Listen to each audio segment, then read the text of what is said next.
What's going on, world? It's your boy at Big Game James _36, and this is Big Games B.S, part of Den Media Group, presented by the MFTK Foundation.com. MFTK Foundation. We got all kinds of stuff going on. I know Jaden puts that into the show, so we will discuss those things that we have going on coming up here. Really need the community to be activated ASAPly because we got some big things that we need to accomplish.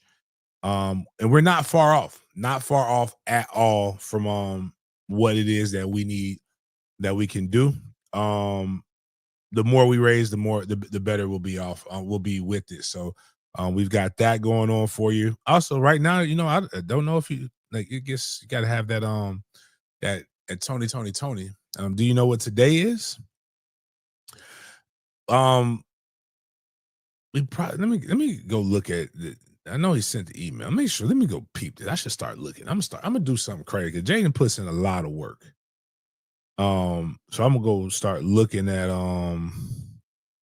these things. Oh, and we're gonna do the Miles. We want to do today. We're gonna drop the Discord in there today, and then we can do. No, I'm saying we could do the all. Remember we said we're gonna do the all 22 with the Jags. The NFL.com all 22. We're gonna. People say they want to watch film. Yeah. So we'll do the film review. We just need to come up with a time. Man, he didn't even put it in there. Man, Jaden didn't put that gummit, Jaden. All right. If y'all know what today is a big deal. So if you've never watched this show before, if you're new to this show, you haven't had this, we are over 7,000 subs. So we have to do our giveaway. We will do which I don't know is the member giveaway already that happened. That did happen, but we will give away $500 today on the show. But you have to be present to win. You have to put your information in the chat.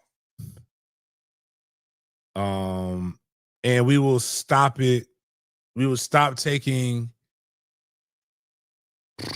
So we're at 3. It shows 3 minutes on the show right now. So we will stop taking things.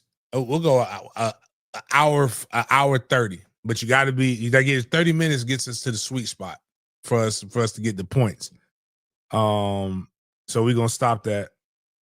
But it was a crazy accomplishment.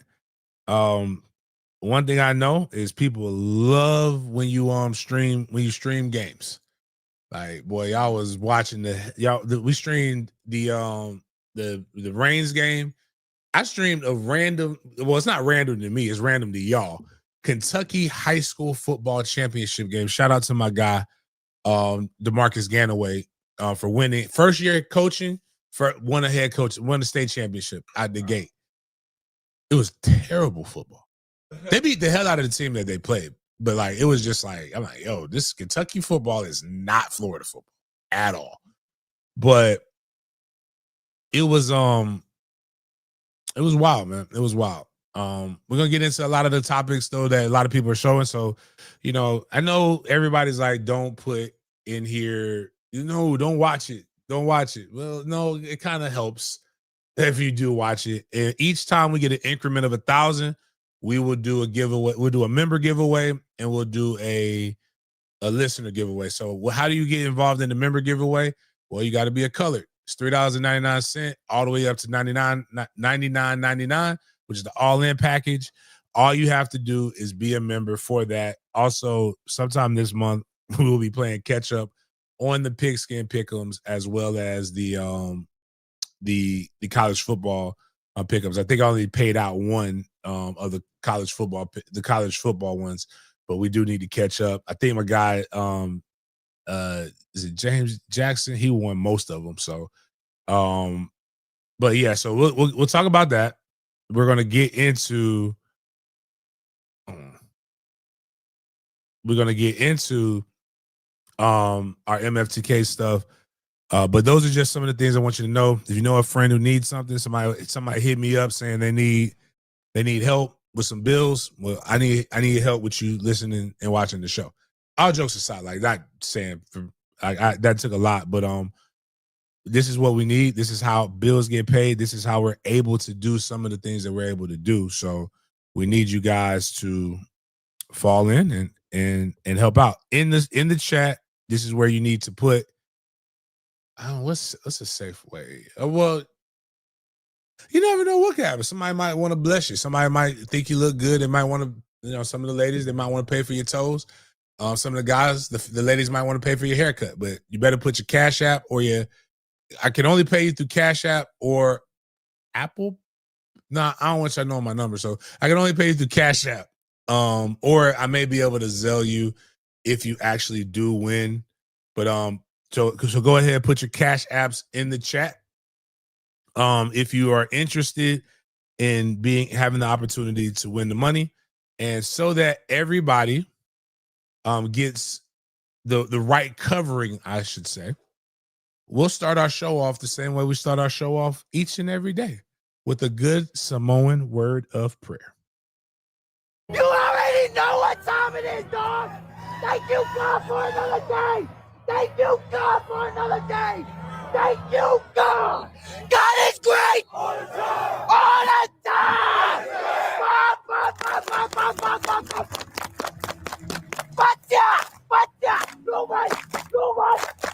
Nobody, thank you, God. Thank you, God.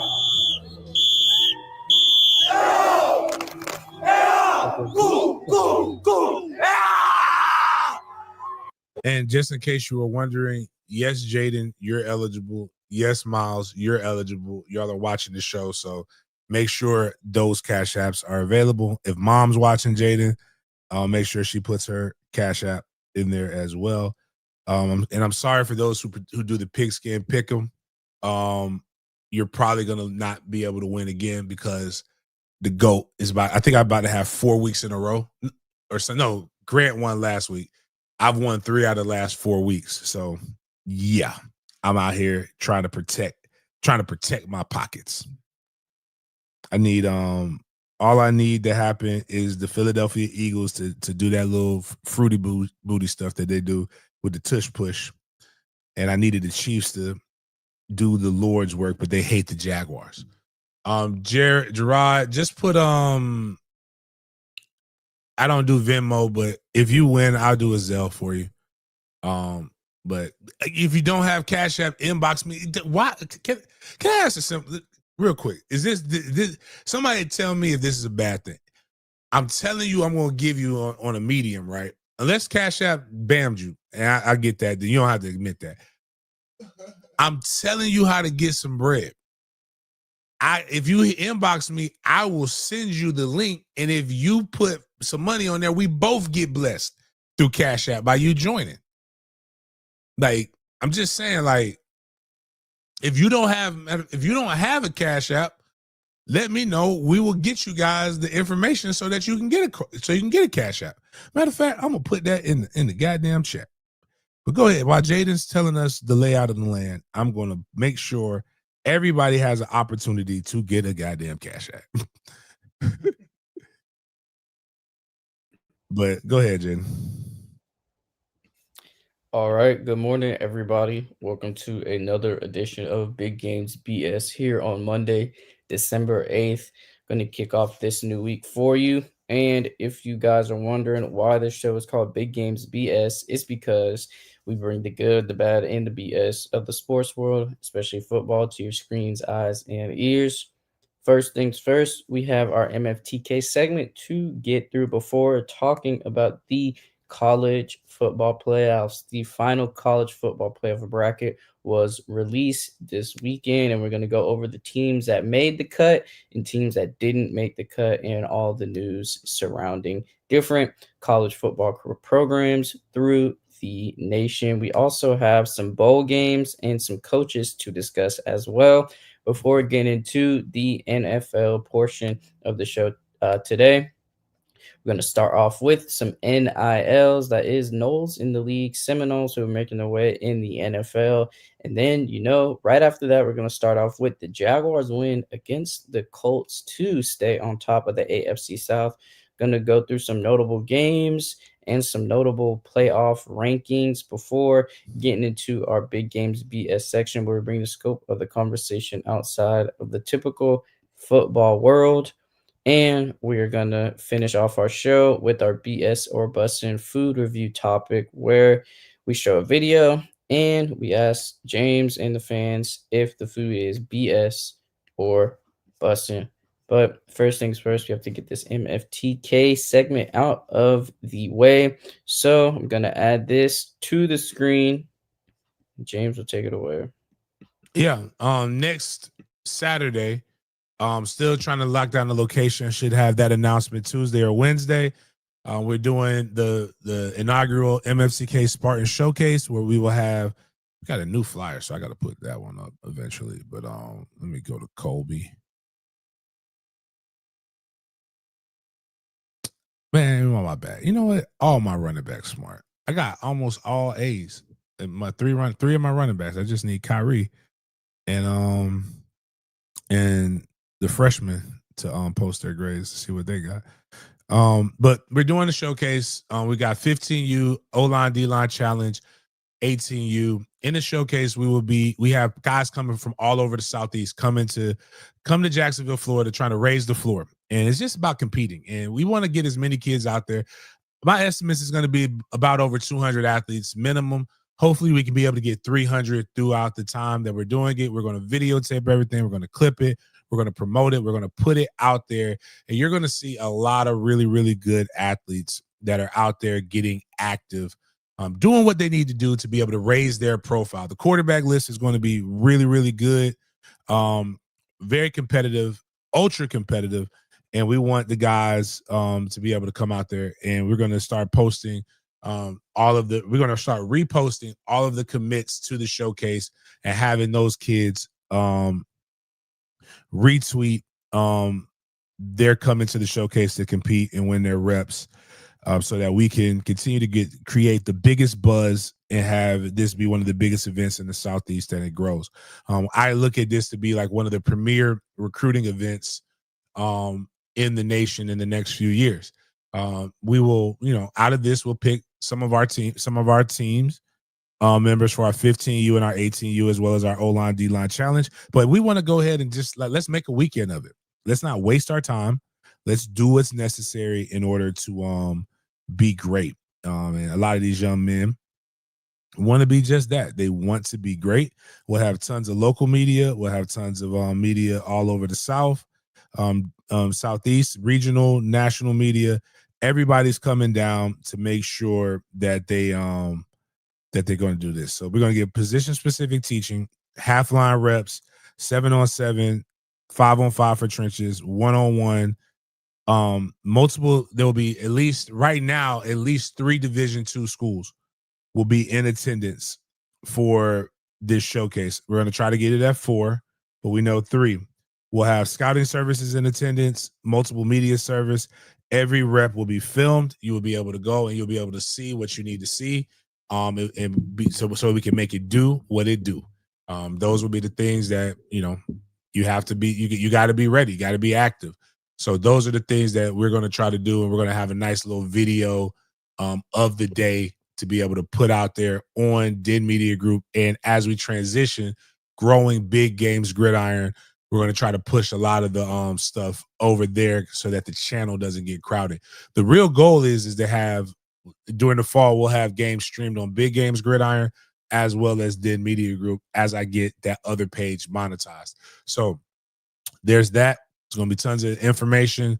Big Games Gridiron should be should be the move. Cannot wait for that. This holiday season, you also have your gifts for good grades initiative going on. So, James, explain to us the gifts for good grades, the nice gifts for good grades, and how you can add to this cause. I'm gonna go in reverse order. Um, I'm gonna talk about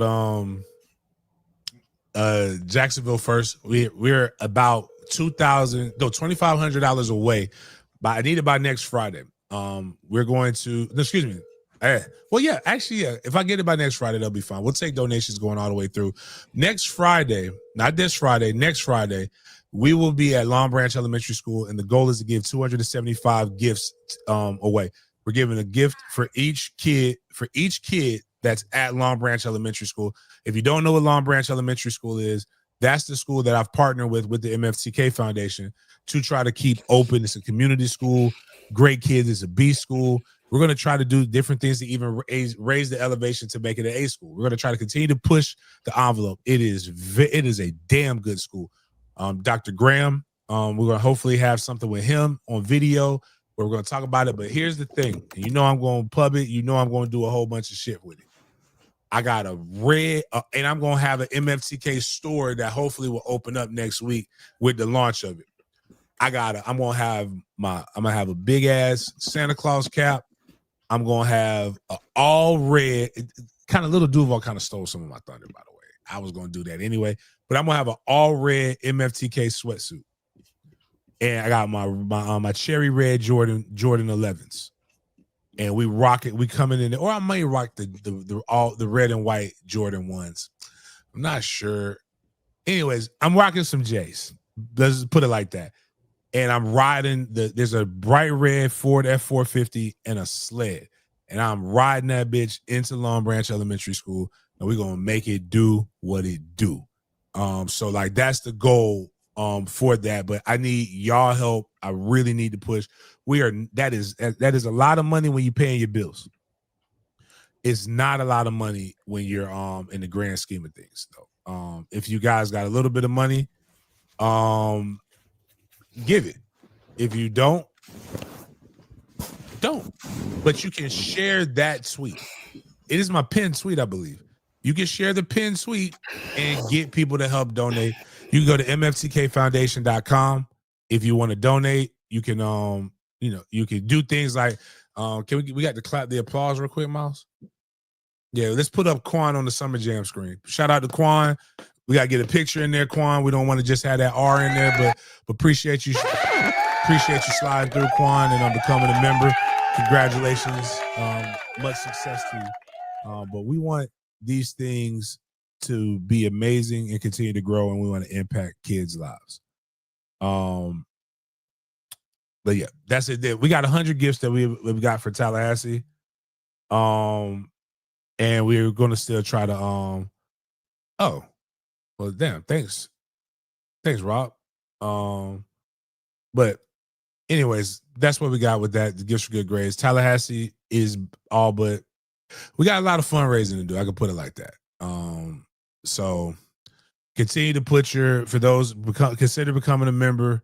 You would have had 2 chances to win. If not, become, just put your Cash App in there. Continue to push this. Let's grow the views of today. You cannot win on Twitter. You will not win on Twitter. What else are we showing this, Miles? Yeah, you cannot win on Twitter. You can stay there all day, but Twitter ain't gonna get you shit. So if you want to win, bring your ass over to YouTube. So just letting y'all know. Did I share this? But yeah, so outside of that, go ahead to the next thing.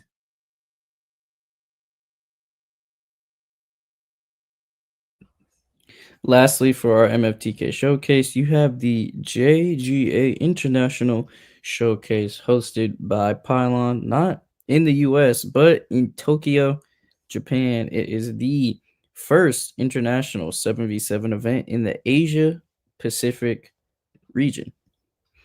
So James, talk to us about this opportunity and how can some lucky football players get the opportunity to go to this showcase?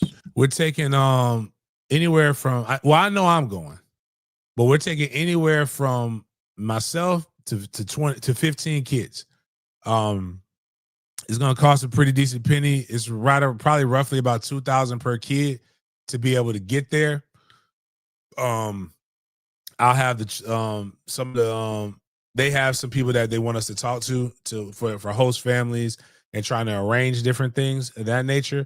But it's a great opportunity, great educational. Let me see what Chat GPT did. Y'all tell me if this is good, because Chat GPT did make this for me, and I know how everybody feels. This is eventually going to um yeah, basically, yeah. Oh, they made a nice little flyer and everything. Wow. All right. So the flyer says, now I'm gonna go read this thing. Read what we want to do. Get to the top, get to the top, get to the top, get to the top. All right. The MFTK Global Athlete Experience Tokyo 2026. The three pillars. The three pillars of MFTK development. Athletic development is one. Compete internationally through pylon sports, exposed to global competition, training sessions in Tokyo, sportsmanship and international coaching styles. Number two, cultural experience. We're going to visit Tokyo landmarks, expose them to Japanese culture, food, and language. Miles is going to tell us where to go. We're going to probably take a couple tours. We're going to do team learning workshops, cultural exchange events with Japanese youth teams.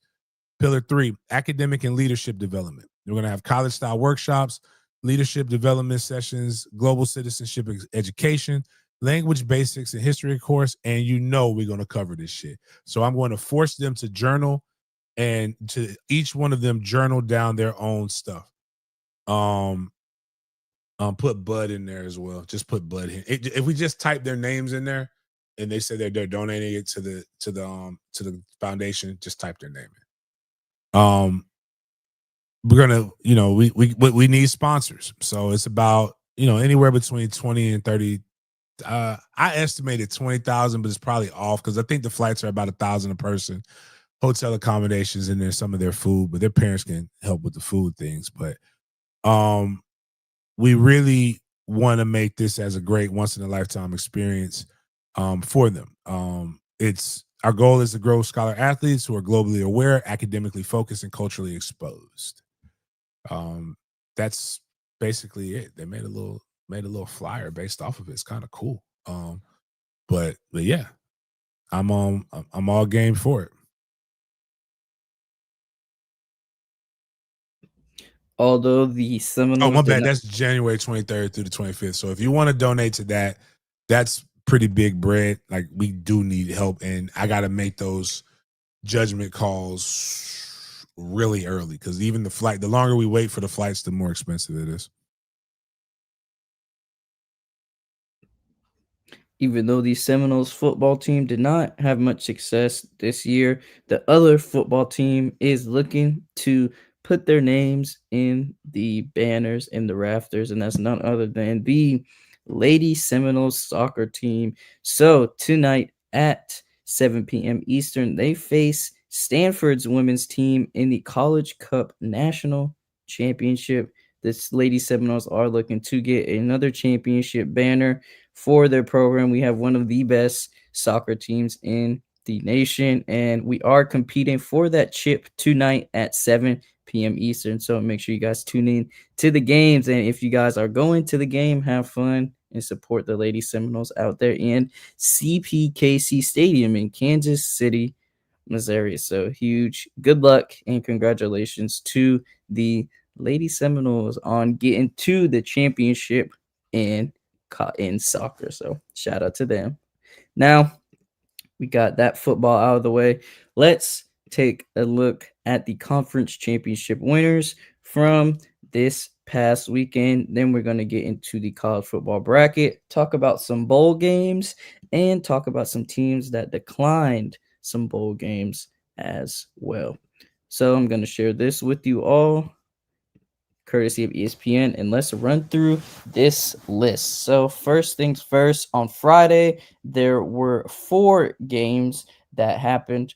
First, let's start off with the top of this list. North Texas and Tulane. Tulane beat North Texas 34-21 for your American championship.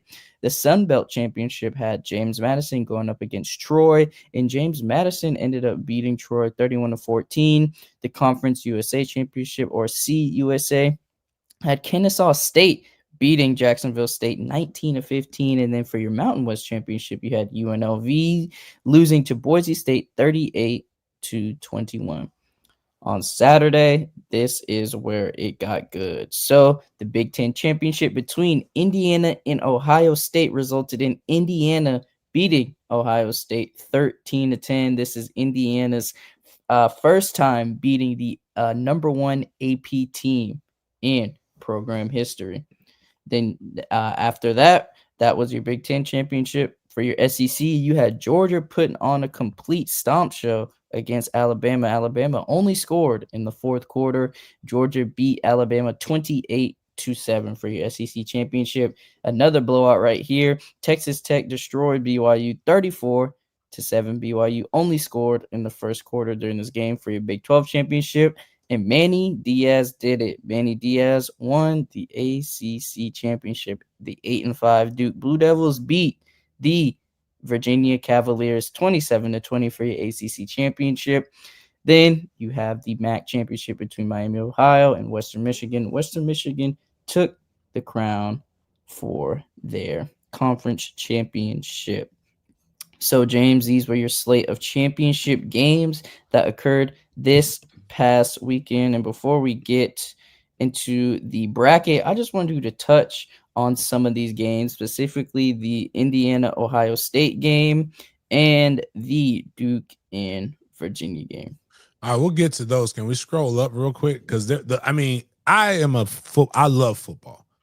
I don't understand how everybody bitches so much about the game. Like, you hate bowl games, you hate this, you hate that. I really wish I could just go through the games. I want to go through the practice, but I want to go through the games. But first, Tulane, North Texas college. Shout out to my guy Delphonic, who threw back a throwback did media group. Manny Diaz looks like a crooked youth pastor. I might need him to make a cut when we talk about because I'm gonna get into that when we break down this Duke Virginia game. But North Texas Tulane college football playoff game, play-in game. Troy James Madison, a play-in game because James Madison needed to win. Tulane and North Texas is a battle of two coaches who are moving on. North Texas head coach is the guy who basically made Cam Ward a good college quarterback. The jury's still out because they had the toilet bowl last night in the NFL, but these guys are really good competition. Tulane's head coach will be the University of Florida's next head coach. Really good seasons for both of those teams.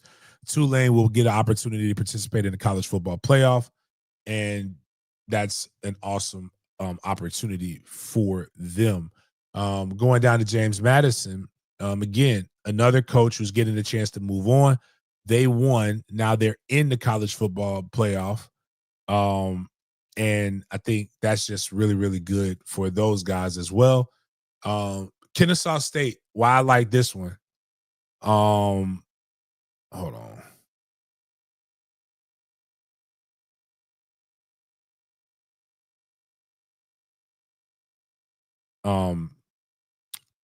Kennesaw State won 2 games the year before.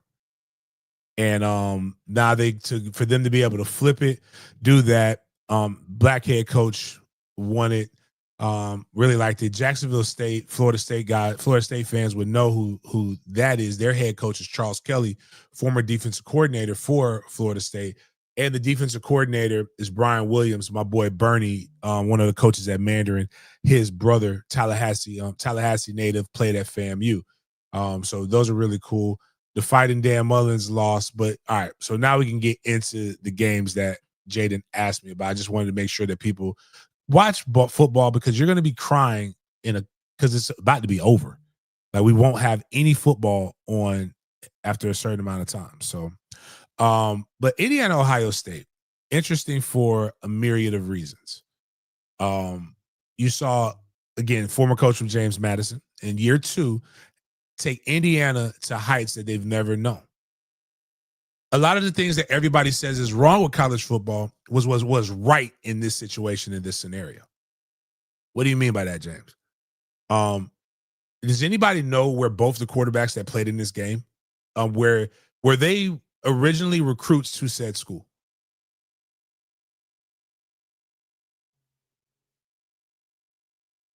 Does anybody know where the guy who sounds like he's the offspring of cocaine cowboys in Miami? Did he grow up in middle America always wanting to be a Hoosier?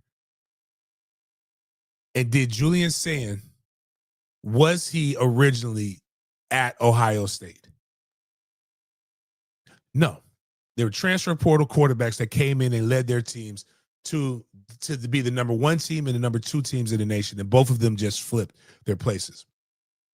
Transfer portal, NIL, kids coming from other different places that were one was pseudo successful, one didn't play, but they left their respective places to go somewhere and compete because that's the way shit works.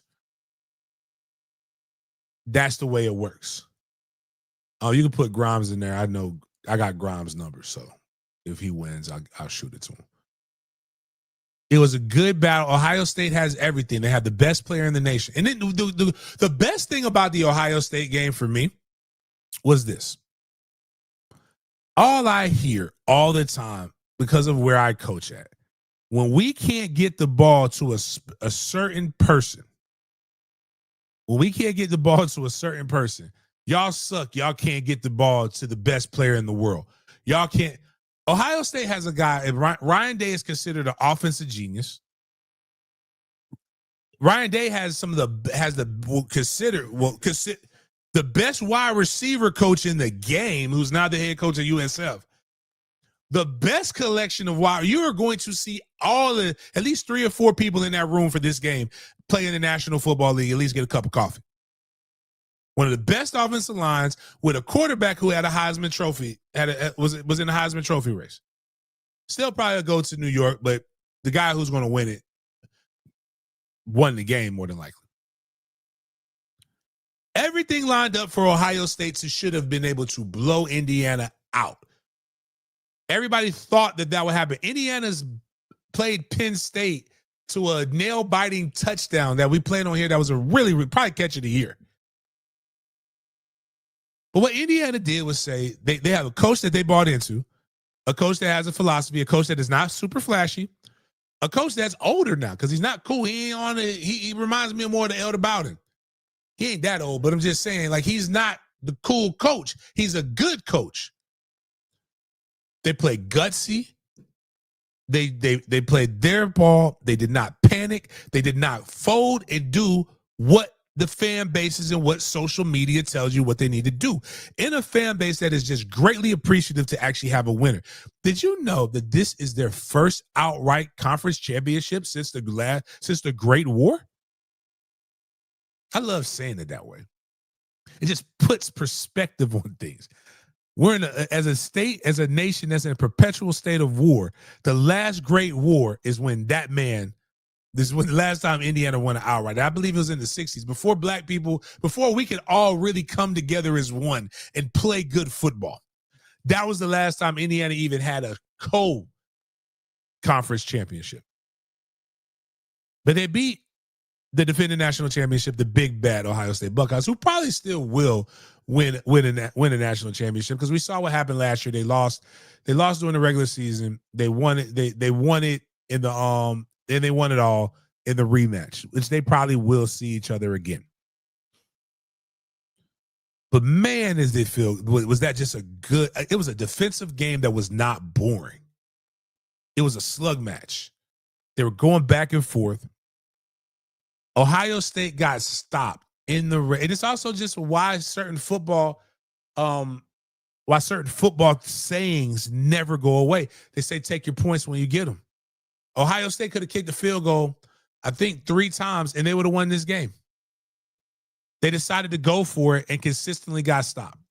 because the real Midwestern boys in Podunk, Indiana stepped up. And I only know one Indiana fan, and that's a family. That's the Hamlins. That's Coach Clay.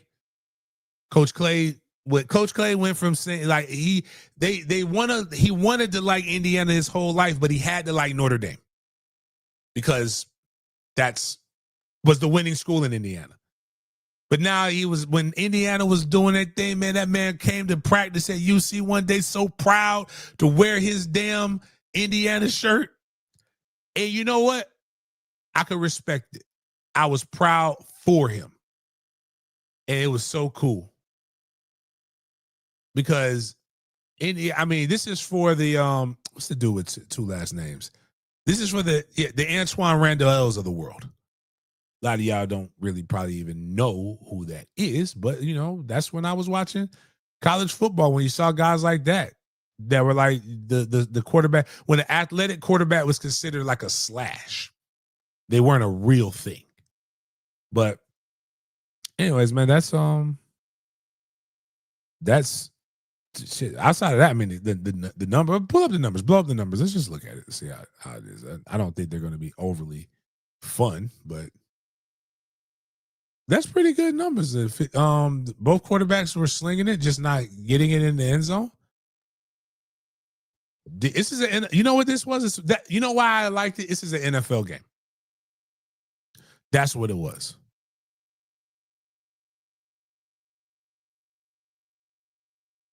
But Carlos Becker might have just made him some bread. I didn't know he was doing that good. Jeremiah Smith did his thing. Just some slugging going on. Just a lot of just fun, man. Just fun game for me.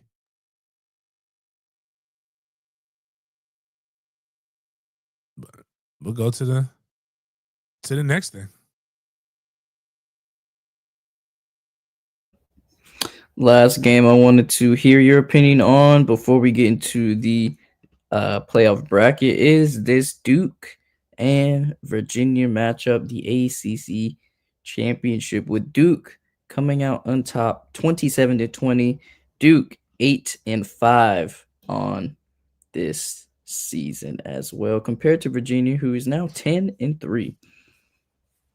Well, I'm gonna tell you what you probably don't want to do is an interview with me the day of the game. Like, did you see that? Miles edited that, they lost. Now they're coming to the Gator Bowl, and I won't say we're grateful to have Virginia and Missouri at the Gator Bowl. But Miles, do you remember what was talking about before we did the show on Tuesday last week or Wednesday? Yeah. Yeah, but it's going to be good. But Alabama, Miami would have been great. Would have been nuts for the city. Like the city would have been it would have been so much money made in those few days. But Duke. But I did say this though, that Manny Diaz, again, that crooked youth pastor. You can't trust him. He just doesn't look trustworthy. He looks like he's going to give you a good sermon, but he might play with kids. Like, it's just like, or he's probably going to take your tithes and offerings and like do something, crazy. But it just had all the makings of a tough football game. But Virginia's quarterback also showed why he's, again, transfer portal guy. 2 transfer portal guys here. And it's just the Duke's defense played dirty, and their true freshman running back was getting active. And what's crazy about that is Duke is a smart school. Like, you can't just like that running back wasn't no 5-star running back, because you got to be able to get in Duke still. The quarterback played heady. It was going back and forth. Virginia did everything to lose the game, but still managed to be able to keep it in, even including the catch to be able to tie the game and take it into overtime was an incredible watch. It was an incredible watch. And it also showed why Manny Diaz, I believe, it's worked out for Miami seemingly. They backdoored their way into the college football playoff. Kudos to them. I'm sure we'll talk about that here in a little bit. But Manny Diaz was unceremoniously fired from Miami and went to Penn State to become the defensive coordinator, patch that up, make them really good. Got some guys drafted in the NFL real good. Went to Duke of all places. And since he and has gotten himself in the position, won the games you're supposed to win, because everybody's going to look at that record and not look at where he got his wins at. The conference wins still matter because you got to play for the conference championship. And I do have a fundamental problem with the system, but it's more of how the system is being utilized than the system. I do actually believe they got the playoffs right. But I do, however, have an issue with if you're going to have people play conference championship games. Conference championship should mean something, period. You're playing in the Power Four. That should mean something. But needless to say, Duke came out, took care of business, and fucked up everybody. If I would say, like, really fucked up the college football slate of things for the ACC. But just a game that if you truly like football, there was nothing wrong. You got extra football because they went to it, and then you got ballsy football. Manny went in that bitch like he had a chip in the chair. Miles, it was fourth and 1 in overtime. If they were the first team, so if they don't score, Virginia's starting on the 25. Virginia can kick a field goal, win the game, go and be in the college football playoff.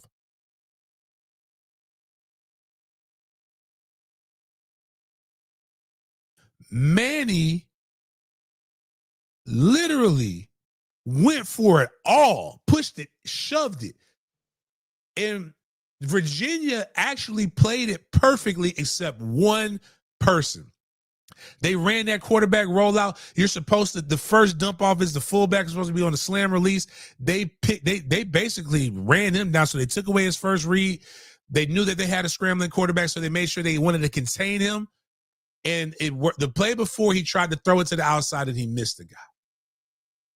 But this new thing that everybody's doing, they're rolling out and throwing it back across the body to the middle of the field. I used to tell kids on the play action bootleg, it's first level, second level, third level. And if none of those guys are open, throw that bitch in the middle of the field because we ran a post.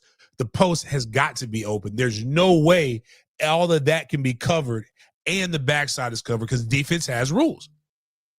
They didn't run a post, but they ran a drag. You know who was wide open in the end zone, Miles? The goddamn drag.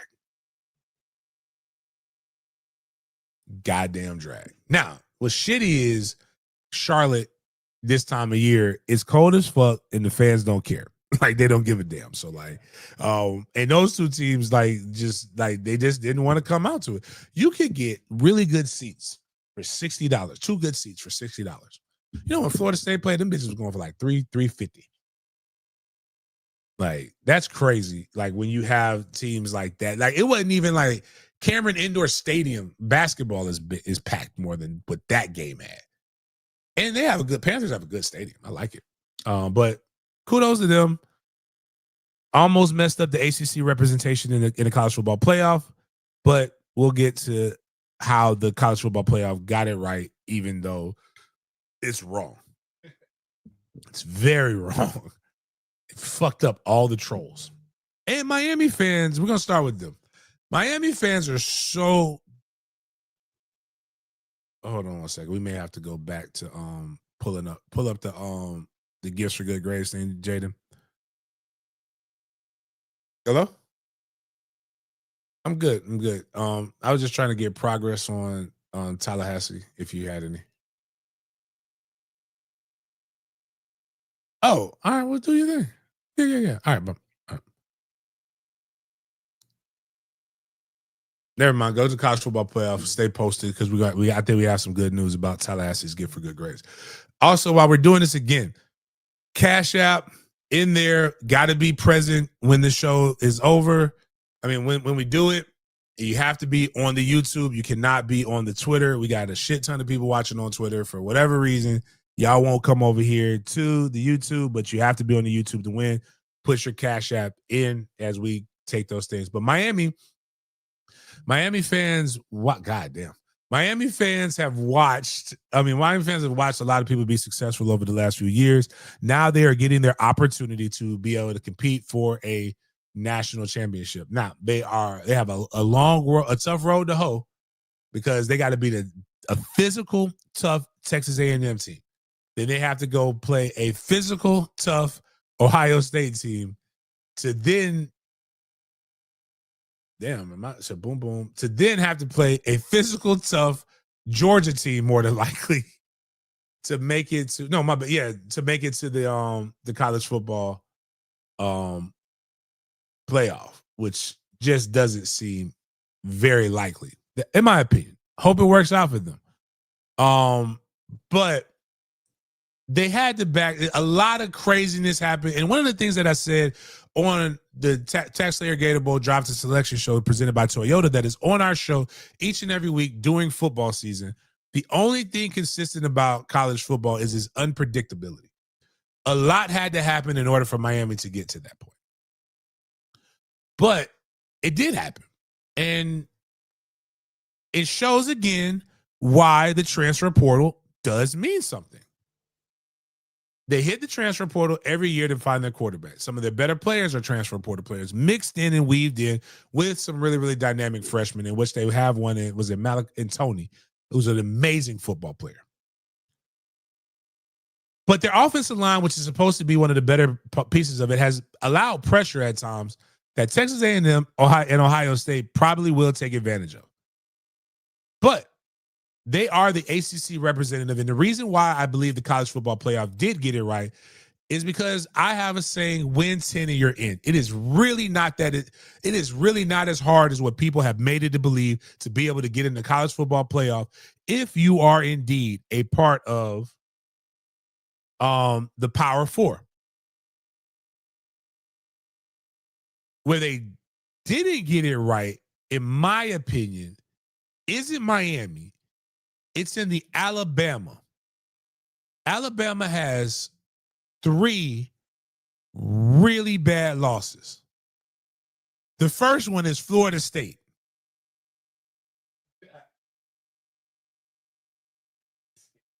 That should stand out. And based upon what the College Football Selection Committee said is that it's the eye test. Well, let's do the eye test and the smell test. I'm going to concede that Miami should be in, even though they have 2 really, really bad losses.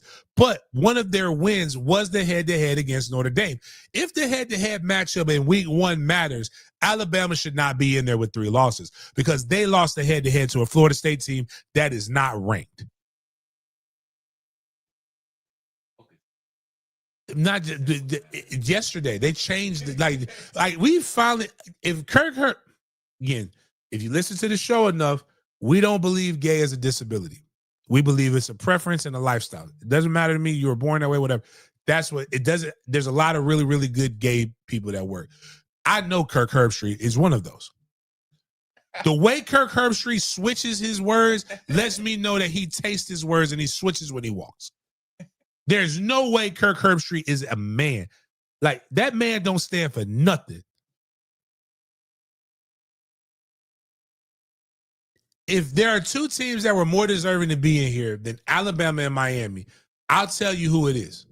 Vanderbilt and BYU. Why? We're going to say Miami's 2 losses are better than BYU's 2 losses. Do you know who BYU's 2 losses were to? That number 4 team. Does Miami have 2 better losses than BYU's to the number 4 team? The 2 losses are to 2 teams that aren't ranked. No, they're not. They have 1 better win over a Notre Dame team, but their 2 losses are worse than BYU's 2 losses. I'll put Vanderbilt's 2 losses above everybody else's. There are other teams that are better than those teams, but at least Miami is representing their conference that doesn't have anybody else in there. So I'm going to say that they got that right by doing that. That's just being fair and competitively balanced. But Alabama having 3 losses, just say it's the Alabama Invitational. Alabama every year minimum, just put Alabama at 10 and just move them up or down based upon how each week goes. Because Alabama's going to get in regardless of how you feel, if they deserve it. That is the second time that you have done that. Now, the other part of it is, get rid of the conference championship game and just let teams play 13 games. Give or make the conference championship a true play-in. If you want to, the only way I'll accept it being expanded to 16 teams is if you do that. And there can't be a conference champion that does not host a game. Oklahoma doesn't deserve to be able to host a game. They didn't play in the conference championship game. Neither does Oregon. Neither does Ole Miss. Neither does Texas A&M or Miami. The only thing they did was get an opportunity to sip matcha in a quarter zip with a polo and watch the games in the comfort of their own home without having to compete and having one less opportunity to get injured and hurt themselves. If you're not going to reward somebody for doing the extra, then A, make everybody do the extra, or B, make it a true playing game. Why would I want to win my conference? The goal should just be to win 10, 11 games and purposely lose your conference. Purposely not have to play in a conference championship game. A couple, from a fiscal reason, one, you get money for playing the damn college football playoff game, and the local economy gets stimulated by you hosting it. Then you get to go to the bowl, to the nice fancy one where they do a little bit more rigmarole and razzle dazzle. But the truth is, how is this really any more different than what we had with the BCS? The BCS would have sewn this up, or the original college. Tell me that's not an exciting Big Four. I'd actually take it that way. I'd watch Indiana, Texas Tech, Ohio State, Georgia, and then watch the next game. Those games are just as important to me as anything else. I only want to watch Indiana, Oklahoma, or Alabama if Indiana got a chance to host the game, because I know it's going to be about 10 inches of snow there at that point. That would be intriguing and hilarious to me.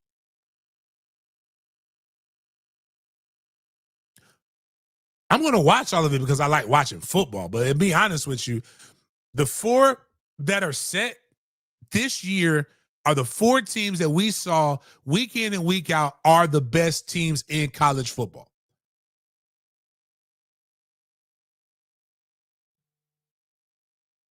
I love it. It will give us more things. But in this, we have 1, 2, 3 of the coaches in the not the playing games, but 3 of the coaches in round 1 schools don't even have coaches right now, or their coaches will not. Well, Pete will probably be at Ole Miss, but Lane Kiffin left to go to LSU. Tulane's coach is leaving to go. Oh, wait, I forgot where Tulane's coach is. Where's Tulane's coach going? I know he's going somewhere. Florida. That's the one. Yeah, my bad. I just talked about something wrong. Tulane's coach is going to Florida, and James Madison's coach is going to. Is that the one going to UCLA? Yeah, James Madison's coach is going to UCLA. But like, I don't know, man. I just, those guys are ready to move on with their life because they need to figure out if they're going to Florida, UCLA, or LSU. Isn't that crazy, a world where you get reward, you win and you build up a program and you get rewarded by going to a program that's not as good as the one you're at right now, that you built from ground up.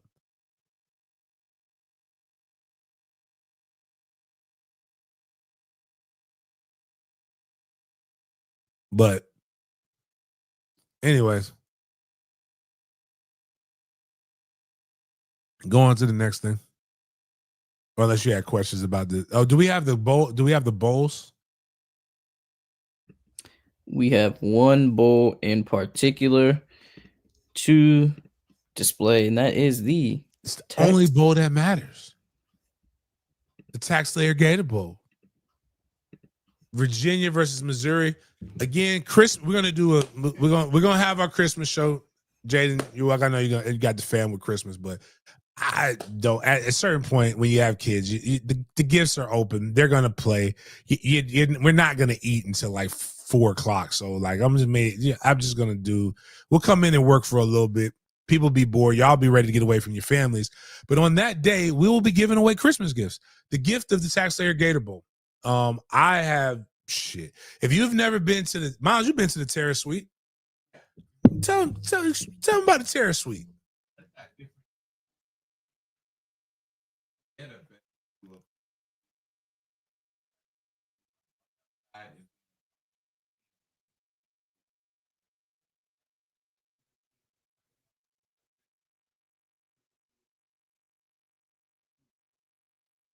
It's like all kind of food, like everywhere it's all you can eat.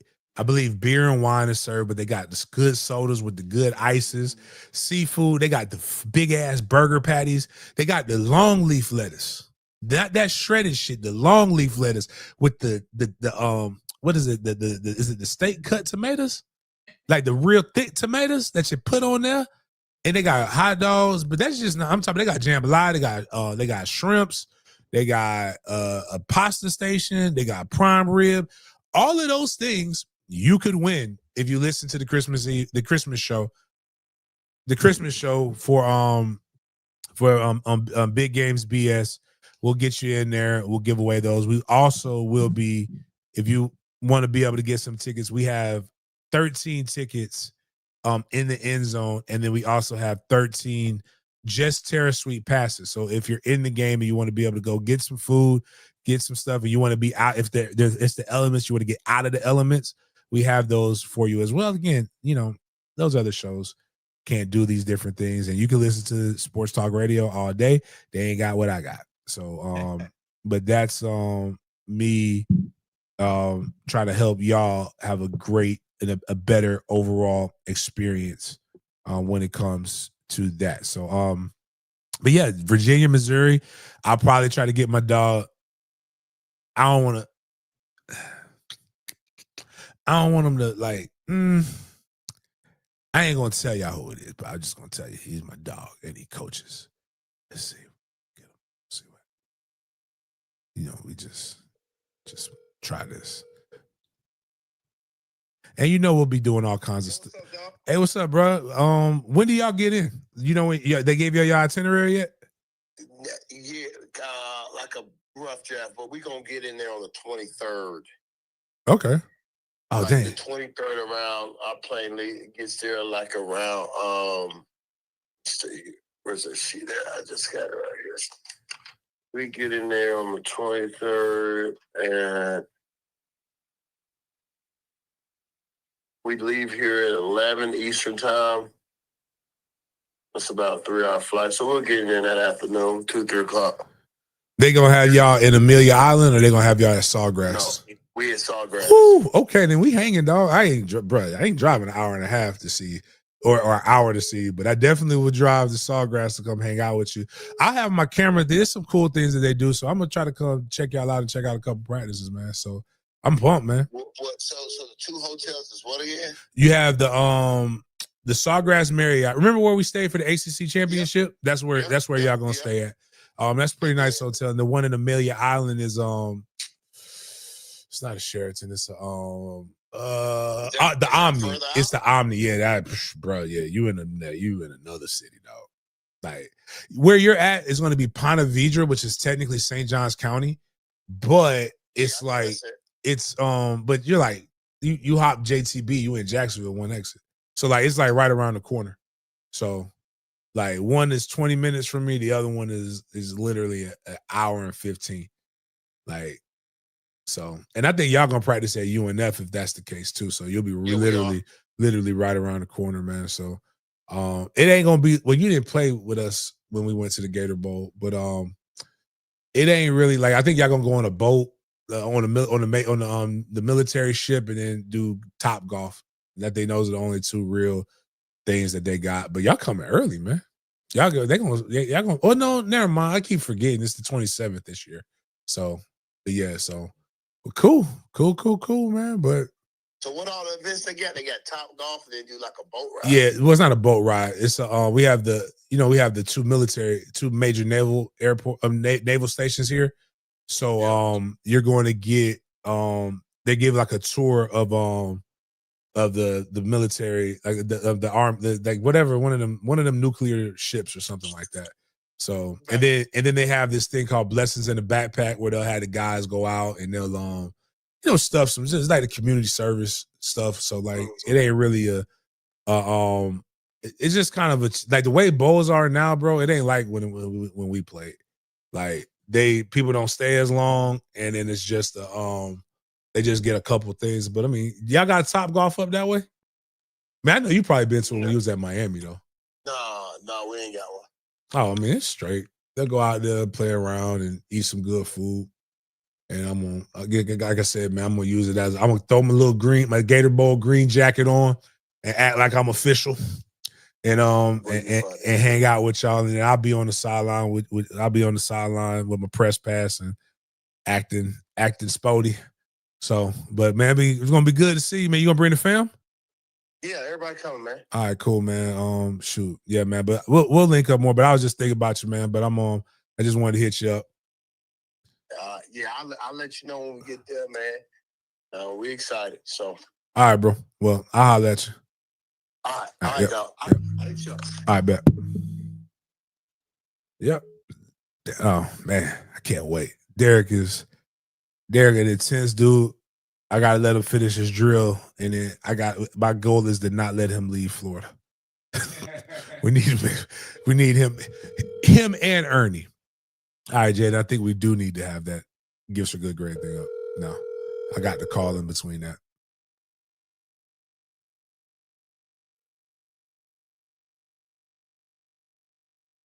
Yeah. I'm over here.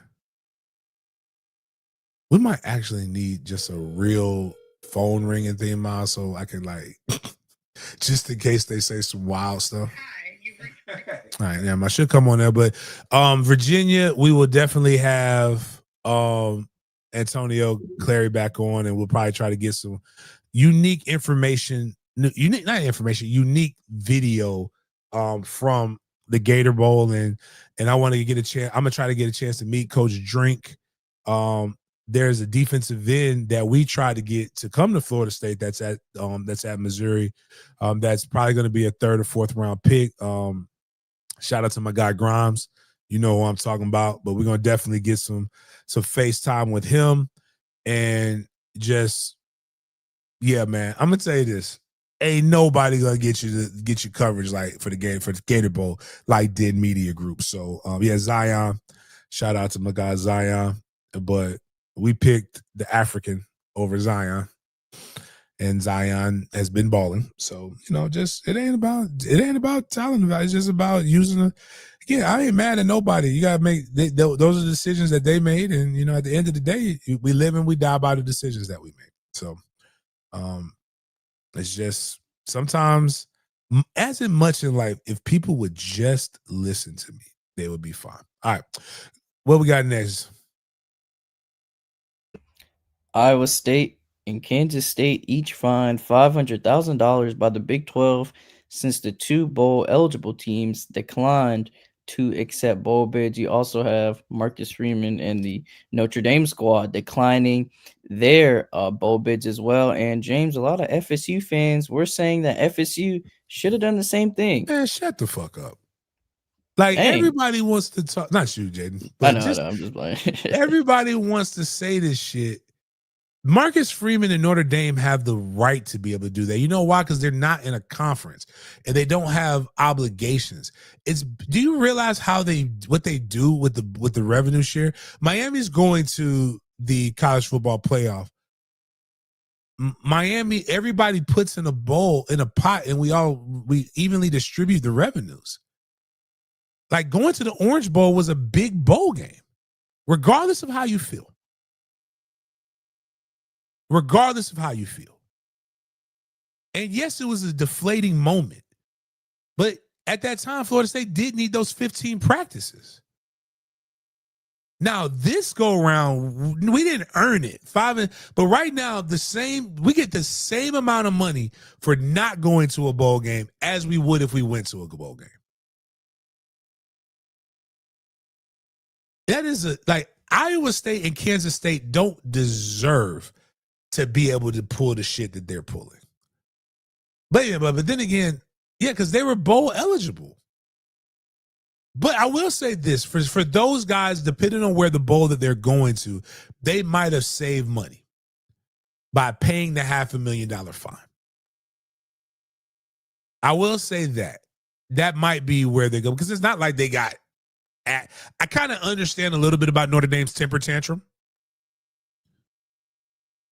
but I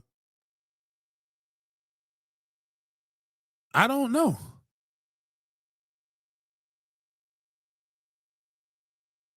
No, I was talking about Iowa State and Kansas State. They'll find that would have went nuts. The Catholics versus the Mormons. All right, Jaden, pull up the gifts for good grades for a second. Miles, put me on mute for a second.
done Brittany Christie's sports and philanthropy, the best.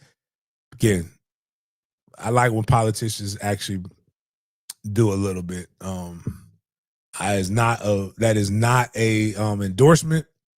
That is just I'm doing something in the hood. That's his hood that he covers, and he want to be a part of it.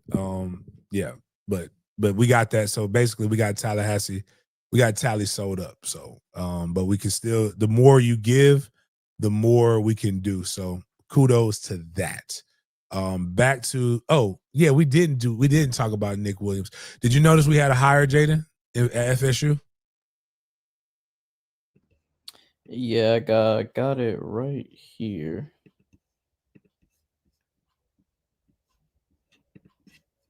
Yep. So funny story about Nick, right? I seen Nick a couple weeks ago at Mandarin and walked right by him. We had a phenomenal conversation, and I didn't even realize that was Nick. Like, you ever just talk to somebody, they just really excited to see you, so you excited to see them. So we just excited to see each other, having a great conversation. And he's talking about offering some of my favorite kids. All my Mandarin kids are my favorite kids. But offering Kendrick Outland, and he talked about my kid, Kyrie. Now, my opinion on him, very, very good. Good up-and-coming young coach, energetic, that wants to recruit. Now, there is a very cynical guy who I happen to have respect for, and I think he's good at what he does. And he just dropped his FSU Center podcast because he felt it was getting too toxic, which he's always negative. But he said, you hire who you can, I guess. Forget that he's been successful, and everywhere he's gone, the guys have done a good job. I'm going to read a little bit of something for you. Hold on. Let me go pull it up right here. All right. So if you got a guy that played at the University of Georgia, right? That was at Texas A&M. That's been at Colorado. That's been at Syracuse. That worked for Dan Lanning at UGA. He GA'd at UGA. That would be like if he were somewhere else, if there were another hire anywhere else, that same cynical, angry guy would be like, that's a slam dunk hire. Rah, rah, rah, rah. Now, will he be good here? Hopefully. He just got a guy drafted. But defensive, you just look at the D. Because actually, you know what? You got to have cats. Pap technically has got 2 first-round draft picks up under his belt. And none of y'all like him. He's from the area. He can recruit South Georgia. He can recruit the Big Bend. He knows what he's doing. But then to say, like, you get who you get. You get who you can, I guess. Like, bro, just bro, just if you don't know, just say you don't know. Right. Like, you don't have to be like, you cover it. Like, it would be really respectable because you cover everybody right now. He covers all of college football. Right. There's no way you can know the nuances and the intricacies of every fucking position coach that is out there. That's exactly what I'm saying. There's no way. We barely get quarterbacks right. Never get quarterbacks right. 7 of the 12 quarterbacks in the college football playoff were outcasts. Some other fan base thinks that they stink. Right. Ask Georgia fans about Carson. Right. They ain't gonna tell you anything positive. The only one Cal may think Mendoza's pretty good. But yeah, I'm just saying, like, if you okay, cool. You don't like him. Just say you don't know. I'm cool. You know what? That's your right. As a red-blooded American, say you don't know. I ain't got no problem with it. I'm gonna tell you, I'm sold off the picture. Did that motherfucker look hype?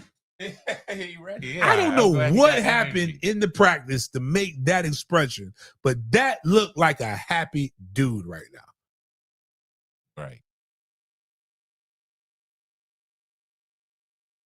It's so hard when you get to these coaches because it's not like just because they were a great skilled player means it's going to translate. Great coach like Barry Bonds was a terrible hitting coach, greatest hitter of all time. You just never know. It's too hard to evaluate.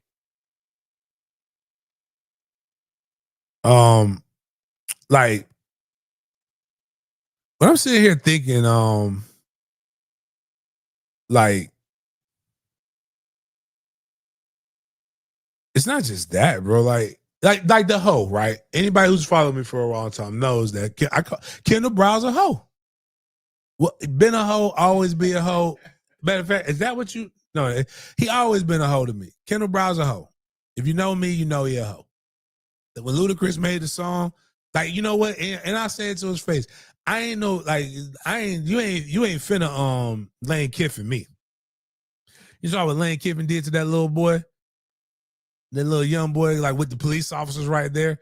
He's gonna step up to him and be like, "Yeah, you don't call me a hoe." And he said that hoe, you can't turn a hoe into the housewife. Hoes don't act right. And he was just like, "You, it's unprofessional." He was utilizing the lyric very properly, in my opinion. But like, he ain't finna like just talk to me like that. Like, I mean, Kendall Brown's a hoe. And matter of fact, Bud and all of them other people signed off on that whole ass behavior when Tag was here. A lot of the stuff that y'all believed about Tag that was quote unquote insider information came from Kendall Brown's whole ass. Fucking up the program on it from the inside out. Told y'all that Tag didn't want to play Jordan Travis. And then Tag gets fired. He has the opportunity to play Jordan Travis. And you know what he doesn't do? He doesn't play Jordan Travis. He plays the little noodle arm motherfucker from Wisconsin. The one whose arm looked like it needed some Viagra. It's like everybody can play. He's trying to call the offense. And no, he was trying to say that Cam Akers is the best player on our team and we're beating a team by 30. Maybe let's take our ball and go home and not keep going 3 and out so that team can come back and beat us so that I look like the fucking idiot.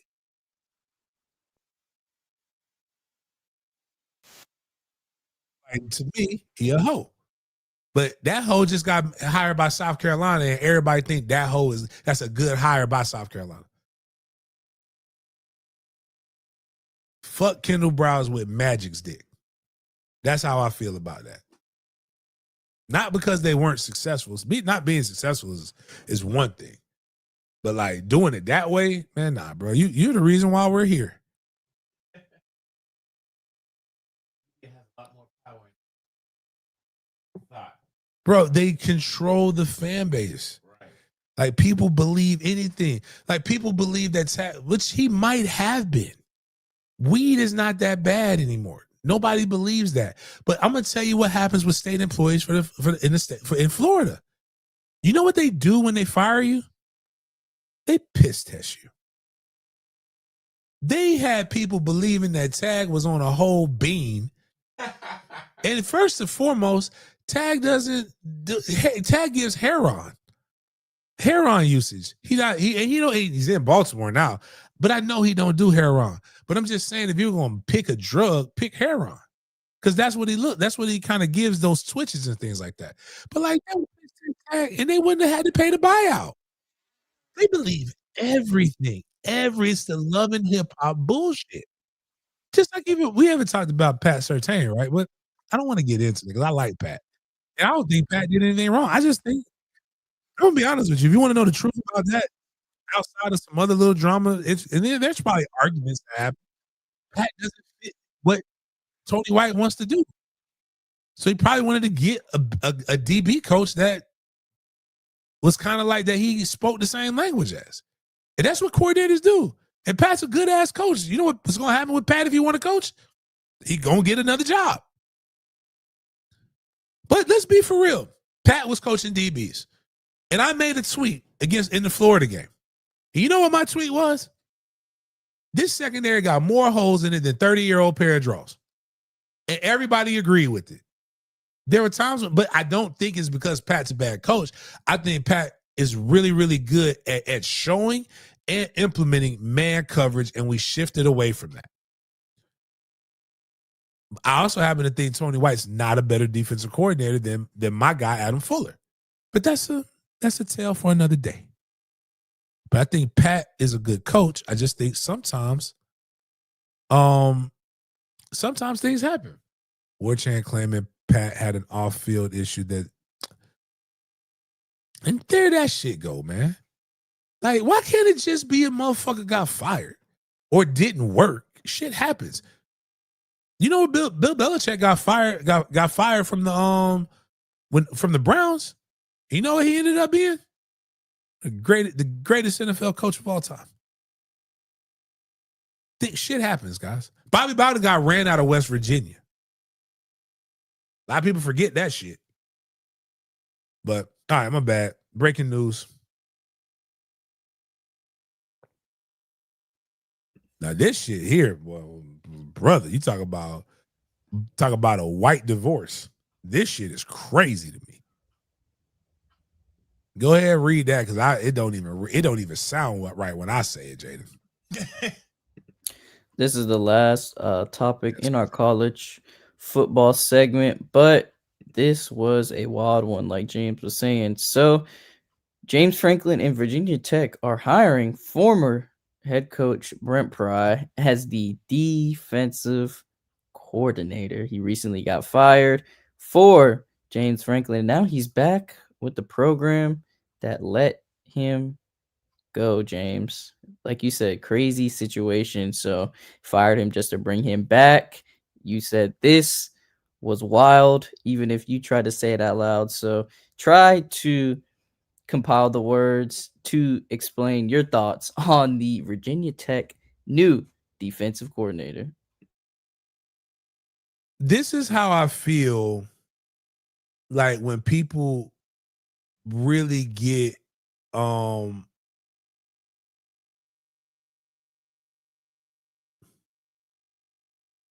when people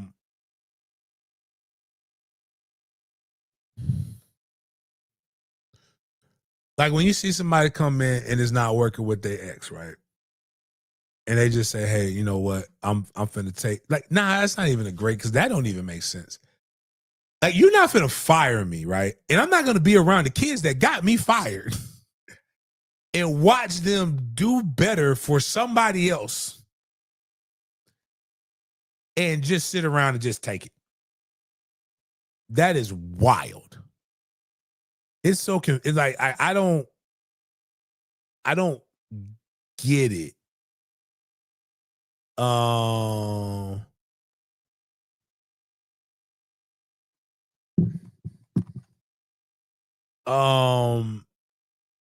Yeah, this is wild to me. Like, cause I done recruited these kids. These kids don't want to win for me. It's just such a great joke that one of those great like every man's fear is being replaced by a younger black man. So like she wouldn't do that thing for you, but now you gotta see he's a cuckold. That's what it is. This is football cuckold. Like now you gotta sit and watch as your players play harder and do really, really go get active for this other guy. I'm sorry, like he's a better man than me. MFTK. Don't tell it's about the kids, man. Fuck them kids. That's what I'd have been like. Give me my bread and let me keep going. That being said, if it works, you actually the real joke in all of this that I saw, which was the best analogy that we have seen, but maybe Disney did prepare us for this. This is Remember the Titans. Was it Remember the Titans in Virginia, based in Virginia? It wasn't Texas. Yeah, it was Virginia. So remember what happened. Denzel Washington was brought in to replace the white coach, and they didn't want to fire and so that the transition would be easier, they just made the guy become the defensive coordinator. And they had all these kind of things that there was all kinds of tension.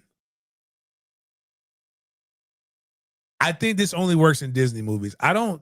James Franklin's made a lot of great decisions at Virginia Tech, but this one strikes me as one that wasn't his. Because he get a lot of other good DCs, but I think the administration must have had a little bit to do with this one. Because that's a wild hire. Like everybody, like what happens when y'all both reach for the big piece of chicken? Like, does somebody stop and do you have to remind him that this is like when you go to the big chair and you go to sit down, do you have to remind him that you don't get to know you no longer sit at the on the crown of swords? What was it? With Game of Thrones, or the throne of swords? You have to remind him that. Like, I don't know. It could work. I just don't know how it will work because we've never seen this before. So, yeah, I don't, man. But all jokes aside, all crude jokes aside, Brent Pry. All I can say is Brent Pry is a better man than I am. That's all I got. That's all I got. These are your NFL scores from yesterday for week 14. So we're going to start off looking at the Jags game, but before we get to the 36-19 victory from the Jacksonville Jaguars, we are going to discuss some other games after that. So your scores were Seahawks beating the Falcons 37-9, Bills having a comeback victory against the Bengals 39-34, Titans having a down to the wire victory against Shedeur Sanders and the Browns, a rookie QB battle right there. The Washington Commanders getting blown out, getting a shutout on them from the Minnesota Vikings 31-0. You have a division matchup with the Dolphins and Jets, Dolphins beating them 34-10. Another division matchup, NFC South with the Saints beating the Bucks 24-20. AFC South matchup between the Jags. We're going to get to AFC North matchup 27-22. Steelers got the victory, and an AFC West matchup with the Broncos and Raiders. Broncos getting the dub 24-17. The number one race for the NFC North matchup 28-21. Green Bay Packers beat the Bears. Rams destroyed the Cardinals 45-17. NFC matchup. And then NFC West matchup. And then finally, you had the Texans defeating the Kansas City Chiefs 20-10. So, James, before we get into the Jags, I think we had some good luck on our side because look at this man, Jameis. Jameis was doing his thing in the studio for Fox NFL, and he gave us a great Duval chant during his bye week.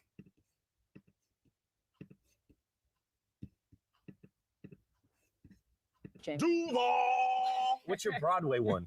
Duval! Yes. Duval! What's your Broadway one? I like that. I don't even it's nowhere near what we're supposed to do, but it's Jameis.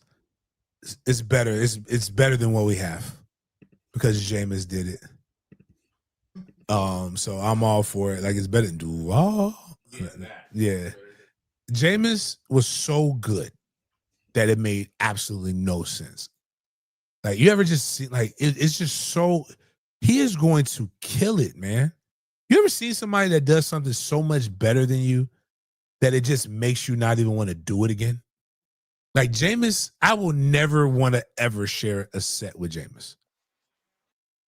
Like, if I don't, that's crazy that he is so good. Like, if they don't hire him, it's crazy what they've done to his football career, but he's so cool and so good at it. Like, he's going to make exponentially more money doing this. He's everything that RG3 wants to be, James is. Like, that's how I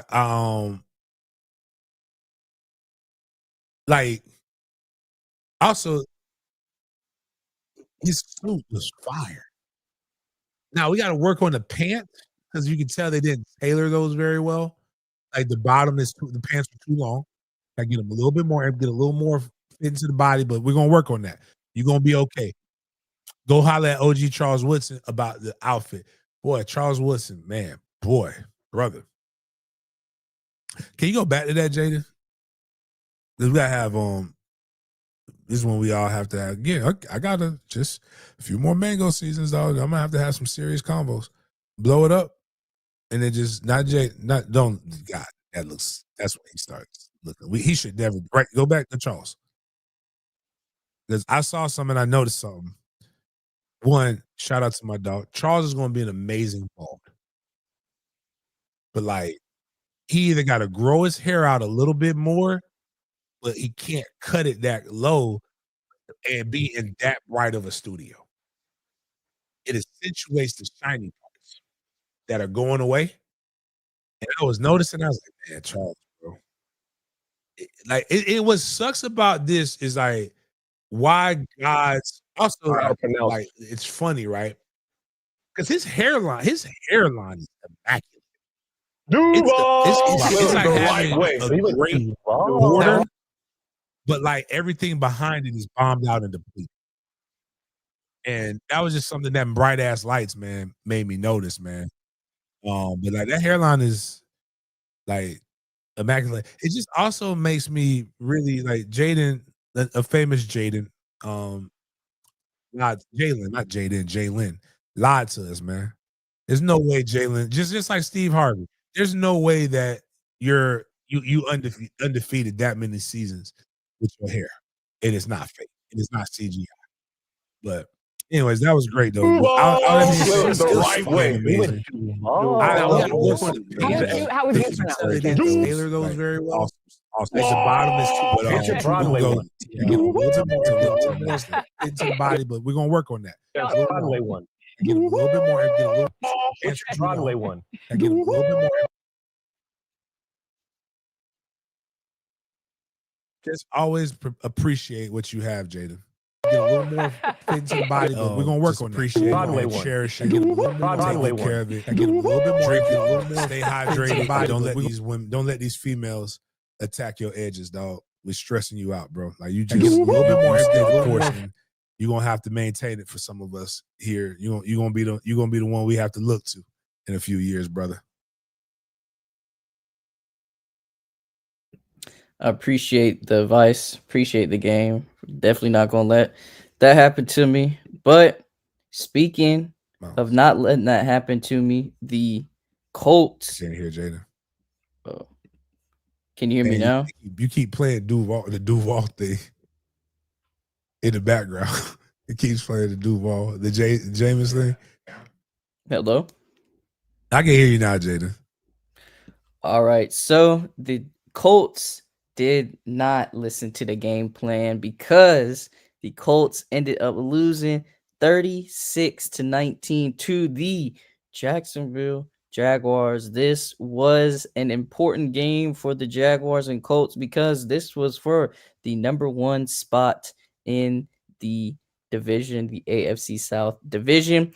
But an asterisk is going to go on this game since Daniel Jones did suffer a torn Achilles during the game, and Riley Leonard stepped in for him, the rookie quarterback who actually was at Notre Dame last season, played in the college football championship, but ultimately ended up losing to the Ohio State Buckeyes. So let's get into the box score of this game because Trevor Lawrence was doing his thing out there at QB. So Trevor Lawrence went 17 of 30, threw for 244 yards, an average of 8.1 yards per completion, 2 touchdowns on the day, and 0 sacks, QBR of 82.7, and a quarterback rating of 105.4.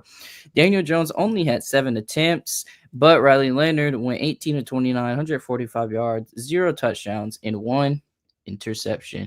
Travis Etienne Jr. looking to have his best season as a Jag, 20 carries for 74 yards, averaged at 3.7 yards per carry, and he had 2 rushing touchdowns. Trevor Lawrence finally using his legs a little bit more, 4 carries for 16 yards. Head coach Liam Cohen actually wants Trevor Lawrence to scramble and run the ball more because he feels his legs are weapons. JT had less than 100 yards this game. He had 21 carries for 74 rushing yards and 1 touchdown on the day. And Riley Leonard had 2 carries for 5 yards and a rushing touchdown. Brian Thomas Jr. is back in full effect, 3 receptions for 87 yards. Tim Patrick had a receiving touchdown and 78 yards with 5 receptions. And Jacoby Myers, 4 receptions, 39 yards, and a beautiful touchdown pass by Trevor Lawrence. Jacoby Myers had 10 targets leading the Jaguars receiving unit. And Michael Pittman Jr. had 12 targets leading the Colts receiving unit, but he had 9 receptions for 79 yards, only 1 yard behind Alec Pierce, but he did that with 4 less receptions as well. Just moving down. Mr. Tutton had a fumble on the day, and it was the Jags' only turnover, I might add, as well. And our leading tackler was Antonio Johnson. He tied with Devin Lloyd for total tackles with 8, and Mr. Devin Lloyd got another interception tagged on to his belt. Shout out to Devin Lloyd, and shout out to the newly signed Jaguar Greg Newsome getting his interception for the Jaguars as well. So let's take a look at the team stats. Jaguars had 2 less first downs than the Indianapolis Colts. Jaguars went 7 of 15 on converting third downs, while the Colts were 6 of 11.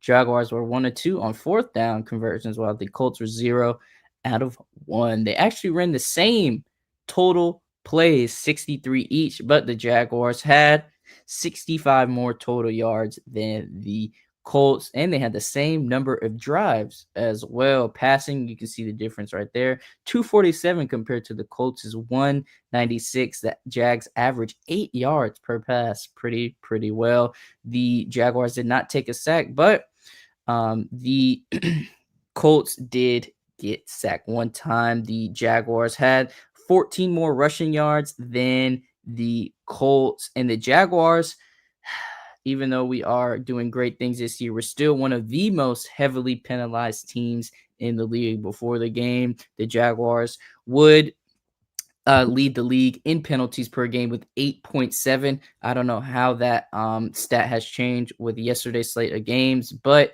the Jaguars had 8 turnovers yesterday in their win against the Colts and 64 yards taken from those turnovers. And the Jaguars won the possession battle, but only by about 10 seconds.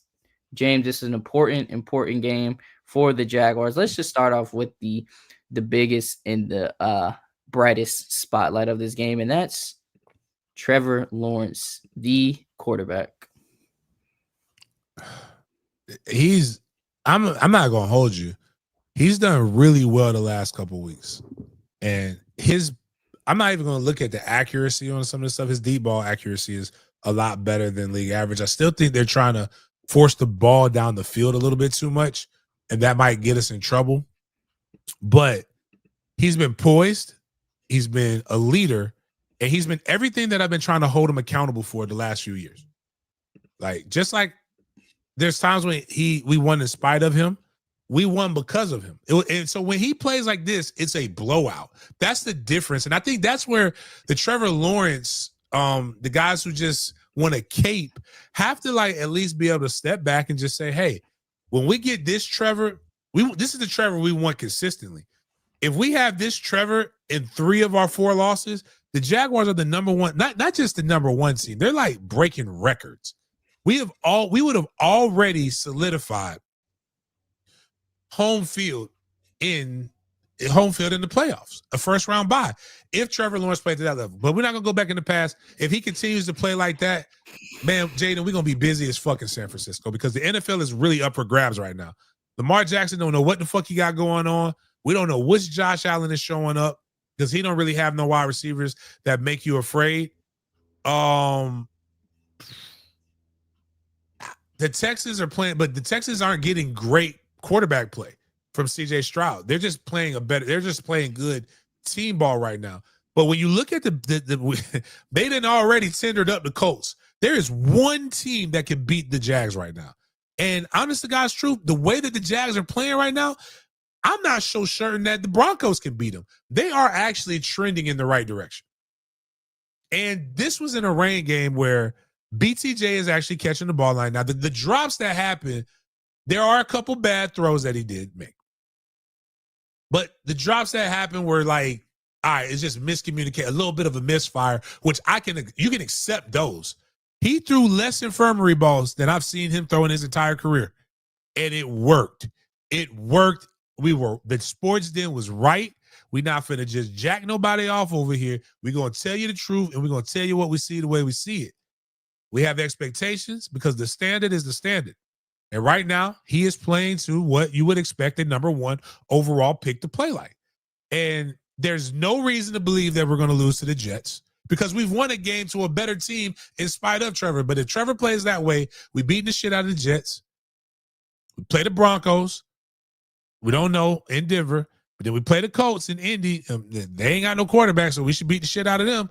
And then you finish it off with the Titans. There's no reason that the Jags should not finish the last 4 games with 3 wins. Could potentially go 4-0, 4-0 these last 4 games, which would be crazy considering how bad they played in the middle. But this is when you want them peaking and you want them playing well. I will continue to say that the guy who should win the player of the year, even though he missed a significant part of the season in the middle, would be Devin Lloyd, because you can look at the way that the Jaguars defense has played with Devin Lloyd at the helm, and you can clearly see that he was the piece that was missing. And the interceptions, the tackles, the way the heartbeat of the defense. Trayvon came back. Arik wasn't back, right? Yes, he was back yesterday. Arik Armstead was back too? Mm-hmm. Shit. That explains everything. You finally have a D-line that's actually eating. You got 2 with Foye. Foye is doing what Foye does silently, and people aren't giving him enough props, in my opinion. Devin Lloyd is playing elite. That front 7 is so good that it makes the back half better. If they get a little bit better in the secondary, but like I saw Jarian Jones did this thing, like, and they was putting people in the hospital. The Jags, they was destroying people. So it was dope. I hate to see anybody have a season-ending injury, especially when they've been playing fire. But like the Jags were banging, and it was dope. Gonna run through these posts right quick, but speaking of Devin Lloyd, he has 9 career interceptions and are tied second most among linebackers and tied 6th most overall in franchise history. His 5 interceptions so far this season are tied for 5th most in a single season in team history and are the most by a Jaguar since 2017. Cornerback AJ Bouye with 8. And you mentioned Foye, and he's actually been doing some historic things in this season. So Foye has registered 100 plus tackles for the 6th consecutive season. Oluokun is the 3rd player in the NFL to reach 100 tackles in each of the last 6 seasons since 2020, joining linebacker Demario Davis of the Saints and linebacker Bobby Wagner. So he's in elite company. So shout out to our defensive guys. But James, according to NFL Plus, the Jaguars have scored 25 plus points in 6 straight games for the first time since 2007. Wow. That is a stat right there. But shout out to the Jaguars and all 3 sides of the ball for getting that W and being the number 1 seed in the AFC South. Hoping we can finish out that season strong. And we're going to finish out this NFL segment with some news revolving some of the important games this past Sunday, but we're going to make sure to try and get it as efficiently as possible because we spent some time discussing college with the final playoff bracket being released. But James, that Bills and Bengals games was insane. It was a snowy game in Buffalo, and you can take a look right here at the top. The Bills were actually down by 10 points at the 8:44 mark in the 4th quarter, and they ended up beating the Bengals 39-34. They managed to get 21 points to overcome the Bengals 6 points to end up winning this game. So this is just a passing chart from Amazon Next Gen Stats for Josh Allen. We like to look at these passing charts Money. courtesy of Next Gen Stats, but Josh Allen scrambled 5 times for 84 yards, the most by a QB in a game this season, and a touchdown in a 39-34 win over the Bengals.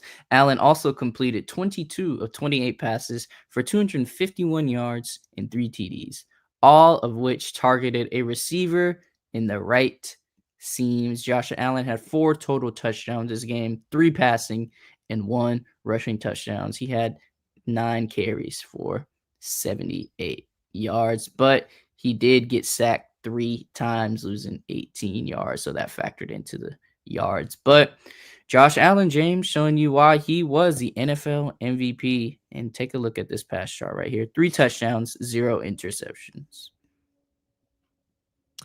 Man, he's just dialing it up, man. It's tough for them to come back from being down 10 in the fourth quarter. I don't know how they did that. I didn't really watch all of it in the snow at that, but like doing this in those elements is exactly why I don't want to play them. I want them to get beat by somebody else and then like give us our opportunity. But he's a really good quarterback, man. You gotta give him props.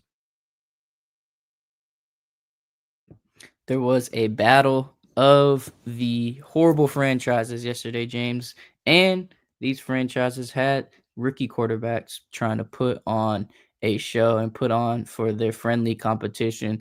That is the Tennessee Titans versus the Cleveland Browns. The Cleveland Browns graphics department went crazy with this Shador photo before the game.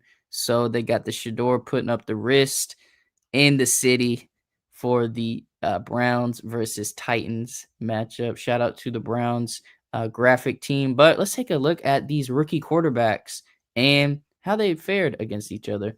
So Cam Ward, 14-28, 117 yards, 2 touchdowns, 1 interception. But Shador went 23 of 42, 364 yards, 4 total touchdowns, and 1 interception. But the Browns lost to the Titans 31-29 in a bit of a controversial ending for the Cleveland Browns. And before we get to that ending, let's take a look at Shador's passing chart because Next Gen Stats did one on him. So Shador Sanders averaged 3.57 seconds to throw in Week 14 against the Titans, the second longest by QB in a game this season. The Titans pressured Sanders on 63% of his dropbacks, the highest pressure rate of any defense in a game this season. So you see most of his passes are on the right side of the hash mark in that seam area as well. But those 3.57 seconds to throw, pretty long time. And that's usually not a good stat to have if you're a quarterback in this league. So the Shador Sanders dropbacks 4+ seconds. Week 10 versus Tennessee, 209, 24 yards and an interception. And then for his NFL career, he's 4-23 for 69 yards and an interception as well. So Sanders holds for longer than 4 seconds on 22.3% of his dropbacks. Next closest would be Caleb Williams with 16.7.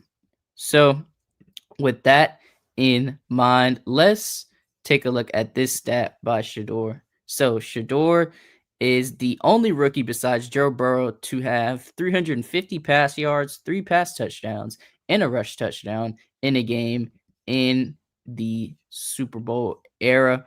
But Shador didn't get a chance to win this game because as the Browns marched down the field and got a chance to score, they wanted to do a 2-point conversion. But Shador Sanders was not in the game for this 2-point conversion. And ultimately, the Browns did not convert, losing by 2 points to try and get that tie, 31-29. And this is what Shador had to say when a reporter asked him about him getting benched for that 2-point conversion. I was thankful that I was driving down the field and we scored. Did you wish you had the ball in your hand in that moment to tie the game? If I'm out there any play, I would wish I would always have the ball in my hand, but that's not what football is. Sometimes you got to run the ball. Sometimes you got to kick a field goal. Everything.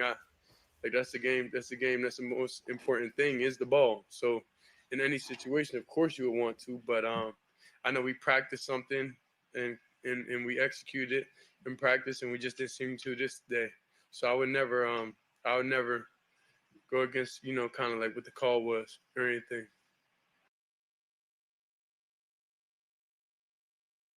I think everybody, well, one, it's a couple things, right? So, one, I want to give kudos to Shadur for being able to, that's, really gaudy stats. I don't like the 54% completion percentage, but 55 if you round it up. But, I think that that could get better with more time, and he's doing a great job of proving everybody wrong at this juncture. And you can't say that he doesn't have time, because that's plenty of time. That's an insane stat in of itself. That now, but I will be honest, you can't win with that many attempts consistently that he's had. But I mean, if you are truthfully the Cleveland Browns right now, do you want him to keep playing like this so that you can attract more free agents? But do you want to lose your draft position? You have to ask yourself. That would be my only suggestion.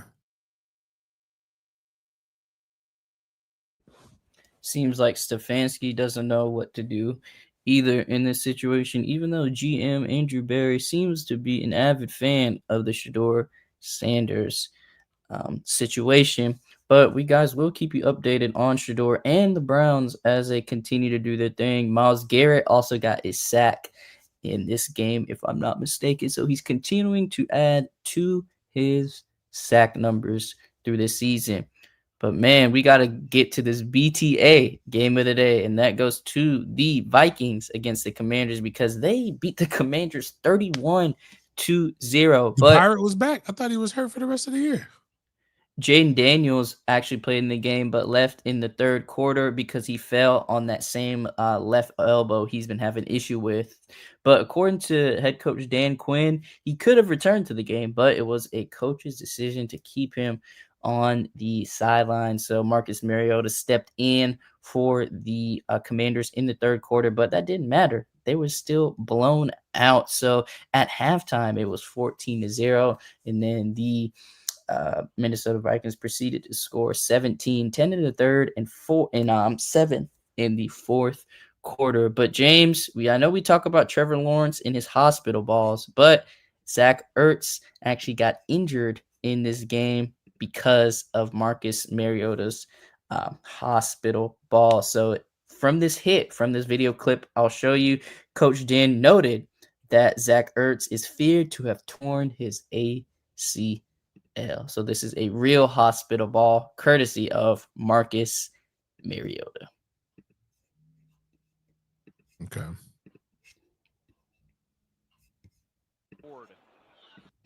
Ooh. Oh.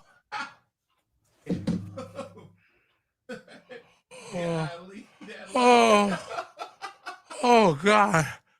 Can we show? Oh my God. I cannot wait until YouTube stop it. I'm erasing that shit from the canon. Oh my God. So this goes to why that wasn't Marcus Mariota forced that in there. If you ask any real one what they would rather do, would you rather? This is why I think the NFL is messed up in an attempt to make it safer. I would rather get hit up top all day, in the chest, in the head, than get hit low. I I know I'm not going to remember my name in a few years. I'd rather be able to walk and not remember my name than not be able to walk. Because that's what's going to happen. Like, this man is like not going to.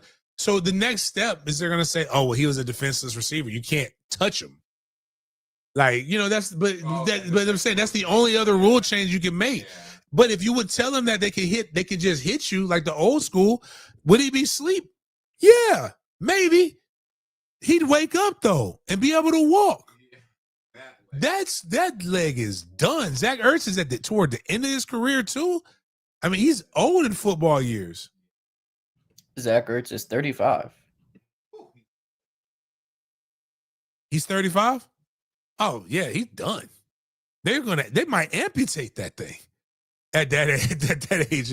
Like, he's definitely getting old Yeller treatment.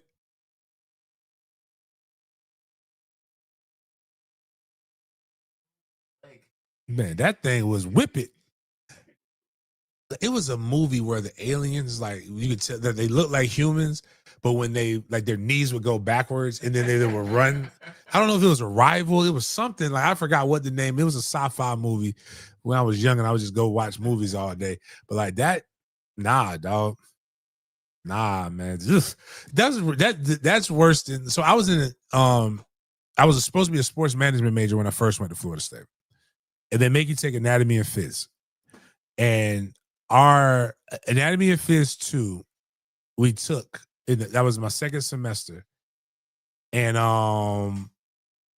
yeah, Angela, that was it.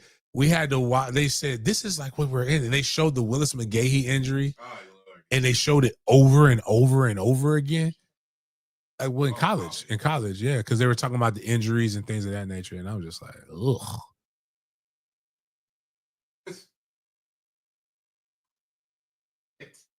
It's almost because leg is planted. If it was planted and it bent that way, it would make sense. That's some it force. Was in the air, so it had to hit hard. My man said Ertz doing the stanky leg.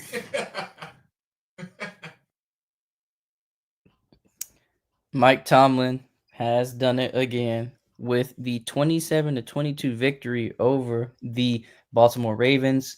Mike Tomlin improves to 22-17 in his career against John Harbaugh. This is the most head-to-head wins by one coach over another in the Super Bowl era. The question that's been surrounding the league is what's been happening with the Baltimore Ravens with this loss to the Pittsburgh Steelers. They are 6-7, and they played the Steelers at home, lost to them, with now resulting in a record of 3-5 when they're playing at home. Lamar Jackson, he went 19 of 35 on the day. 219 yards, 1 touchdown, 1 interception, got sacked twice. Aaron Rodgers, 23-34, 284 yards and a touchdown. We're going to come back to his passing chart right quick. Kenneth Gainwell had a rushing touchdown. Didn't do much on the day on the ground, though. And Lamar Jackson actually had a rushing touchdown with the 7 carries for 43 yards. And Derrick Henry led the Ravens in rushing with 94 carries for 25 yards. Zay Flowers led the receiving corps with 124 yards, but Isaiah Likely had the sole receiving touchdown for the Ravens, and Jaylen Warren had the sole receiving touchdown for the Steelers. But DK Metcalf, 7 receptions, 148 yards, and 0 touchdowns on the day, averaging 21.1 yards per reception yesterday. But this is Aaron Rodgers' pass chart in the AFC North division rivalry. So Aaron Rodgers completed all 3 deep passes, which means 20-plus air yards for 121 yards against the Ravens in Week 14, with all 3 going to Metcalf. Rodgers had just 7 deep completions on the season entering Week 14. So Aaron Rodgers actually had a rushing touchdown as well in this game, so he accounted for 2 total touchdowns in the Steelers win against the Ravens. But a lot of Ravens fans were in an uproar with this overturned call by the referees on Isaiah Likely. So many thought this was a catch, but the officiating crew ruled that it wasn't a catch. So I want to hear your opinion on this, James. No, I'm like, this is curious. Okay, one, two, three. So he had 2 feet in. Like you don't have to, and the balls broke the plane. Like you don't have to carry it all the way through. He has possession right now. 1, 2, and then after he had 2 feet in. Then like now, if he only had 1 foot in, so are they saying he has control right now? That's 2. Yeah, that's wild. This is why people think that the game is rigged. Bro, you don't even want to know. I am the best at picking NFL games, except for the one that doesn't make any fucking sense. It's just really fucking like I get so mad because the money should be mine.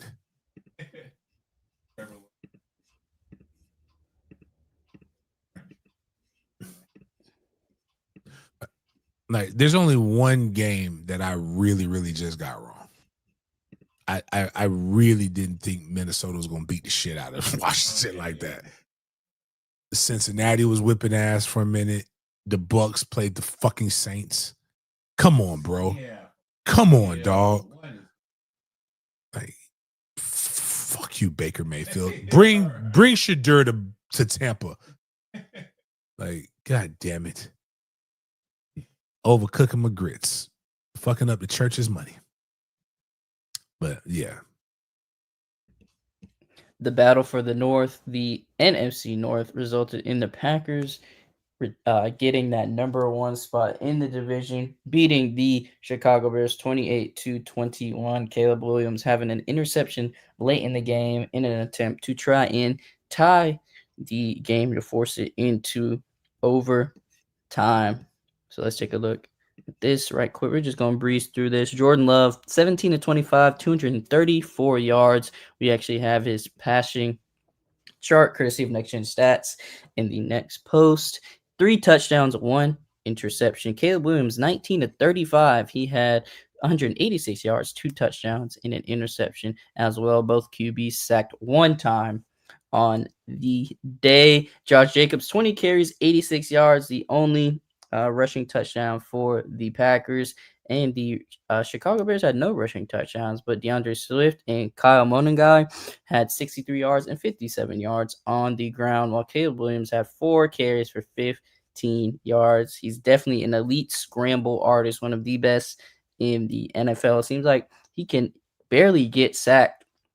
Luther Burden actually led the Chicago receiving corps, 4 receptions for 67 yards, but Colston Leveland and Olamide Zaccheaus had the 2 receiving touchdowns for the Bears, and the 3 receiving touchdowns for the Packers were courtesy of Christian Watson, who led the team in yards with 87, and Bo Melton, whose 1 catch resulted in a 45-yard touchdown. So this was a great game. Each team both had a turnover, an interception thrown, but the Chicago Bears managed to lose this game despite having 7 more minutes of time of possession than the Packers. Not all top is good when your D is weak. Let's message.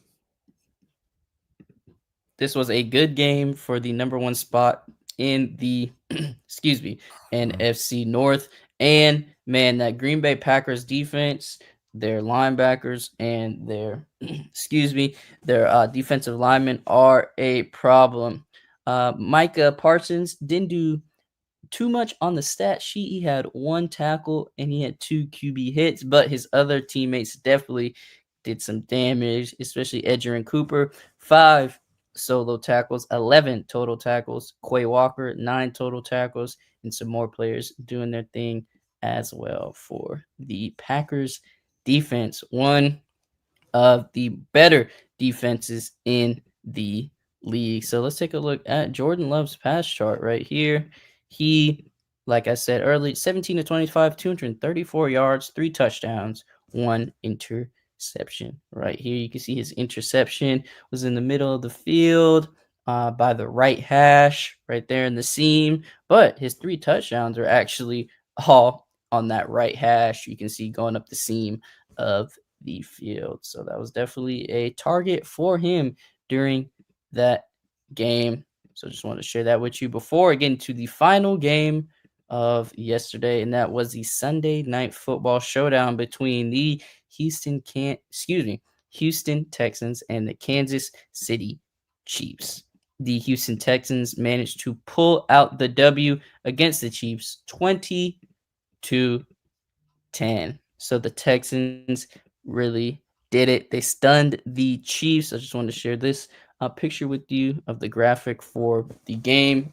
Them beating the Chiefs 20-10. Kansas City moves to 6-7, and now Houston is 8-5 on the year. So before we get into some team statistics, let's take a look at the box. So let's start off with the winners. CJ Stroud, 15-31, 203 yards, 1 touchdown, got sacked 3 times, losing 17 yards. Patrick Mahomes, 14 of 33, threw for only 160 yards, and he had 0 touchdowns, but 3 interceptions. 3 completions to the other team.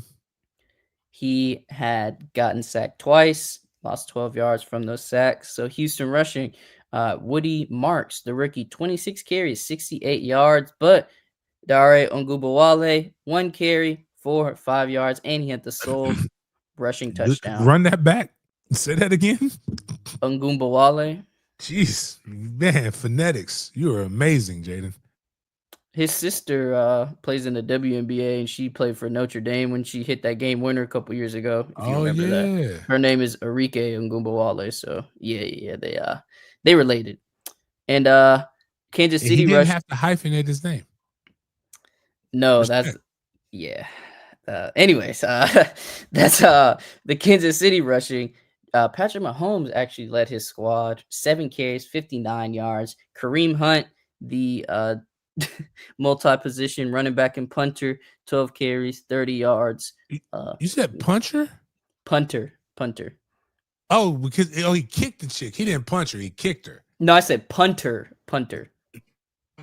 I know what you said. Do you not remember why Kareem Hunt wasn't with Kansas City? That's what I meant. That's what I meant. Kicker, punter. Yeah, that's what I. Okay. I'm about to say because I said punch. I was like, wait a minute. Oh, I thought he punted her, but then you said punt. I'm like, oh yeah, he had good form. I don't condone it, but I'm saying she might have earned that one. So I'm just saying sometimes if we want equality in hands and feet. So sorry. Nico Collins led the Houston receiving corps with his 4 receptions for 121 yards. Trent McDuffie had a rough night with the lengthy wide receiver. Jaden Higgins, the rookie, 3 receptions, 34 yards. But Woody Marks actually had the sole receiving touchdown for the Texans, while there was no receiving touchdowns for the Kansas City Chiefs. But Xavier Worthy. Christian Kirk was cooking old boy. Like Christian Kirk got missed twice on wide open routes by CJ Stroud.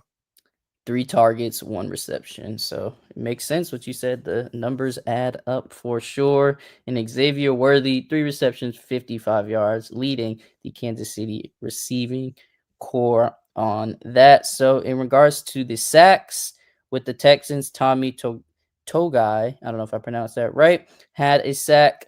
Sheldon Rankings had half a sack, and Danico Autry had half a sack as well. Will Anderson had a QB hit, and Daniil Hunter had a QB hit as well. Will Anderson had 3 total tackles, 2 of them solo, and 1 tackle for loss. And Daniil Hunter, 4 total tackles, 2 solo. So let's get into the team stats. Kansas City Chiefs had 1 more first down compared to the Texans, but the Chiefs were awful on their third down conversions, going 4 of 14, while the Texans went 8 of 18. The Texans ran 1 more total play, and despite their 20-10 win, the Texans actually had less yards than the Kansas City Chiefs. The Texans had 6 less yards than the Kansas City Chiefs, despite their 10-point victory. So passing, the Chiefs had 148 yards compared to 186. And For the rushing tip, the Kansas City Chiefs at 126 compared to 82 from the Texans. The Texans averaged 2.6 yards per rush, while the Chiefs averaged 4.3. And you can take a look at the turnover differences. The Texans found a way to win despite their 8 penalties for 59 yards, while the Kansas City Chiefs had 5 for 20, but those 3 interceptions thrown by Patrick Mahomes really sealed the deal for this game and explained some of the reasons why the Kansas City Chiefs lost this game. So this was the first time in Patrick Mahomes' career that he had 0 pass touchdowns and 3 interceptions. When you're facing the best edge rush duo in the league, rarities and anomalies will happen for your career. So let's talk about the Houston Texans defense. So former MVPs versus the Houston Texans this season, which are Josh Allen and Lamar Jackson, or excuse me, Josh Allen and Patrick Mahomes.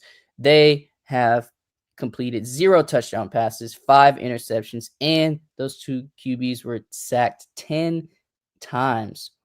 Patrick Mahomes was sacked twice during this game. Josh Allen 8 times during the Texans game. So no other team in NFL history has had 10 plus sacks and 5 plus interceptions against former MVPs in the season while holding them to 0 touchdown passes. So the Texans defense is definitely one of one. And this is the first time in Patrick Mahomes' career that he is not going to beat the AFC West champion, excuse me. So this is definitely a different season for Patrick Mahomes in company. But man, James, I'm glad we don't have to play the Houston Texans anymore this year in the regular season because I do not want to play them at all.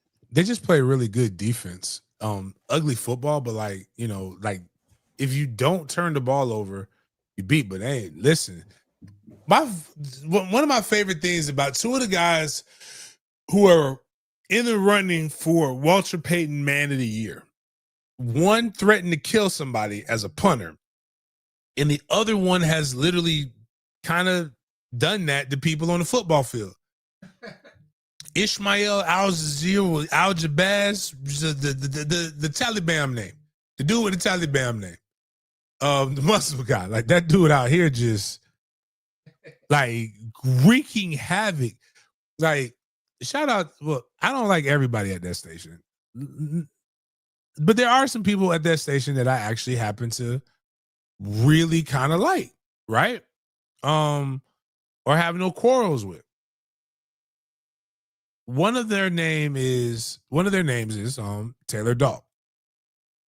So Taylor made a post about Al-Jabaz or whatever his name. Y'all know what I'm talking about. The goon, the football goon. Where is it? Taylor Dalk 1010. Maybe I'll spell it. I don't know. The dude's name? The guy who tried to kill Trevor last year. Oh. Else is Z's? Yeah, all that. That's what I was saying. Al-Shabazz. Whatever. Like his name sounds like a strong sneeze, and he got one of them airport names. Yeah, the name induces phlegm. And I'm just saying, like, you know if you're going on a trip with him. Oh my God. Funny trip story. I know this is a long show. Jaden, this is the last NFL segment, right? Then we're going to Big Games BS. Yeah. All right, hold on. Funny Taliban story coming up here. But like, you gotta certain people you can't go to the airport with if you're unless you go 2 hours before. And he's Shalimar is one of those. But he's also a terrible person on the football field. Seemingly he's a great person on the football field. And Taylor, like I told Taylor, like I don't care. I actually want my defensive players to be terrorists on the football field. Oh my God. Like defensive players, like Like that is That exactly shit. how you want to play and be a. You know who was a really bad person on the football field, but apparently a phenomenal American citizen, and Ndamukong Suh. I can believe that. Yeah, those foreign. Ndamukong Suh is like stomping on your chest after he makes a tackle, like doing all kinds of things. He plays. That's right. He plays football like he needs a positive male role model in his life, but he happens to be really, really good. That's surprising. Like, I mean, like he does finance. Like he's not saying financial literacy. Like financial literacy is one of those. Again, there's some things that when I'm taking that's what we're doing. If you want to be one of those 10 people to take this wealth journey with me, let me know. That's going to be part of our Discord. All of that stuff, man. Hey, I'm going to lay you out everything that I'm doing, and I'm trying to get it to where I can help you hedge your bets. Like, so if you invest in yourself and in 6 months you're not making anything, then we'll be able to try to get 50% of your money back. That I'm trying to make sure we can do that, but I'm wanting you to bet on yourself. But financial literacy without showing some people money is bullshit.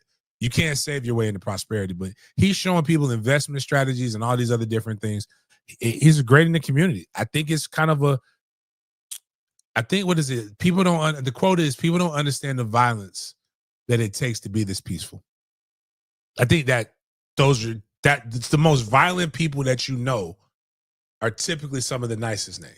But like, I also know, like, hey, you go on your own, brother. I will meet you at the destination. I won't tell anybody I'm going there with you, because then I'm going to get patted down and checked. And I don't want to go through airport security any more than what I have to. I already have the hair that makes me have to like go through the little machine that does it, and that's why I pay for all of the extra things to get you sped up through it. But all right. So right quick before we get to the Big Games BS section for today, these are your teams that are in the playoff contention. So the teams that are not in playoff contention are the Tennessee Titans, the New York Jets, the Cleveland Browns, and the Las Vegas Raiders on the AFC side. So for the NFC side, you have the Cardinals, Falcons, Saints, Commanders, and Giants, who are not in playoff contention. So just wanted to give you guys an update on if your team is still alive in this 2025-2026 playoff race for the Super Bowl. Now we are at our Big Games BS segment of the day, where we bring the scope of the conversation outside of the typical football world. We only have one thing to share with you in this section today, and it's our BS or bussin' food review topic. So today we have a sweet treat. I know this is going to spark some controversy, so I wanted to add it. With it being fall and the weather's dropping, everything like that, there's some eclectic food items that are made during this time of the season, especially pumpkin spice or those pumpkin derived items. So today we actually have a chocolate chip pumpkin bread. So let's see if James and everybody in the chat gives this a BS or a bussin'. Our mom's pumpkin chocolate chip bread is easily No. I was trying not to. No, like of course. Of fucking Yeah. course. To making this. I didn't even have to guess. It's so simple. It's a one bowl recipe. You add your dry ingredients, and then you add your oil, your eggs, your water, and then mix in your pumpkin puree and your mini chocolate chips. We like to add tons of these before adding the batter into a glass pan, topping with chocolate chips and baking it off. Looked like it would be a good brownie. Like, just make it. No, like you could have done the pumpkin loaf. Yeah. And that would have been. I wouldn't have reached for it, but like if somebody was like, "Hey, James, I just made this pumpkin loaf here," okay, but like, you're just messing it up, man. I no, I'm good. It's like a child's Lucky Charms. Graham crackers. Together.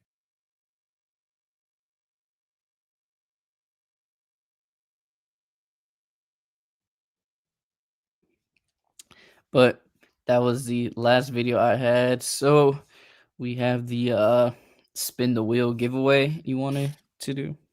Yeah. Do we keep track of everybody? Yeah, I've been doing it in the show. Oh, nice. All right, so we'll get this going right here. Here's how it works, people. No more in there.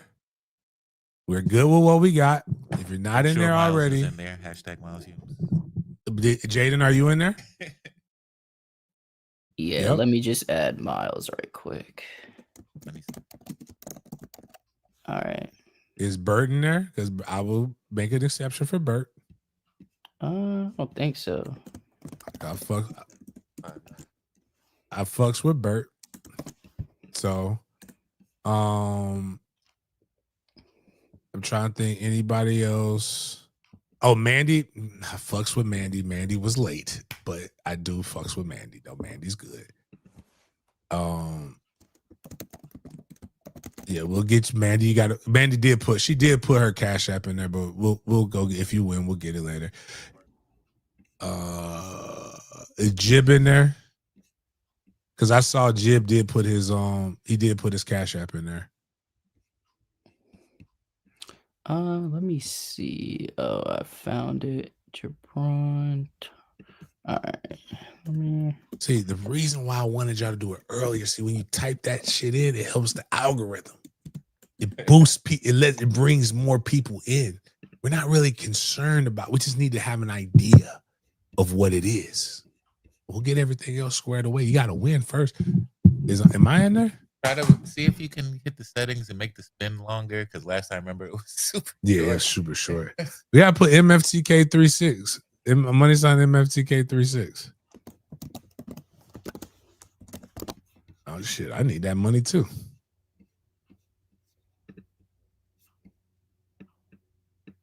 Oh, yeah. Give me a 30-second spin.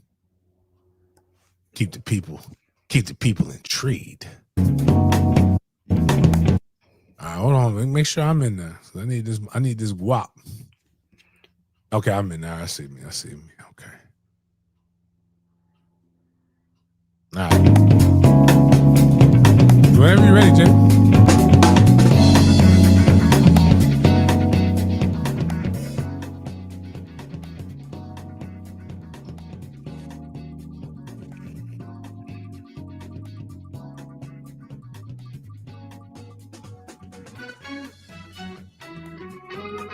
No way. No. Keep going.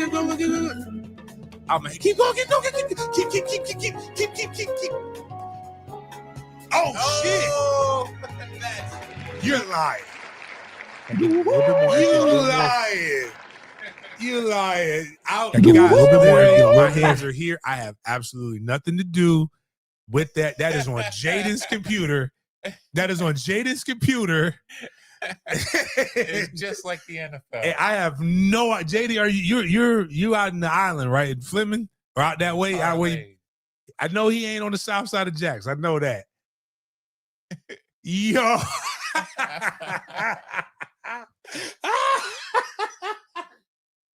Hey, I've never won a damn thing. I'm shocked. Wait a minute. You know why I won? Did you notice a name that's not in there?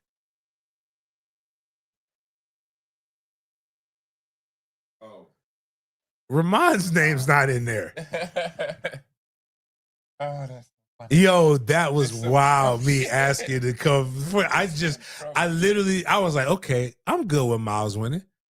Bert's cool. Mandy just came in, but I rocks with Mandy. And then Jib, okay, Jib is cool. It didn't, like, I literally, because it slowed down on Jib. Yo, that's wow.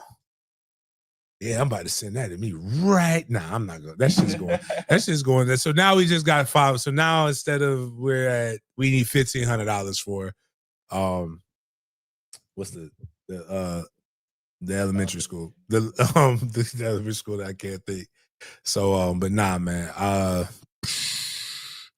Damn. That was wild. I won't do that again. I won't put my name in there again. I really did not expect to do that. We're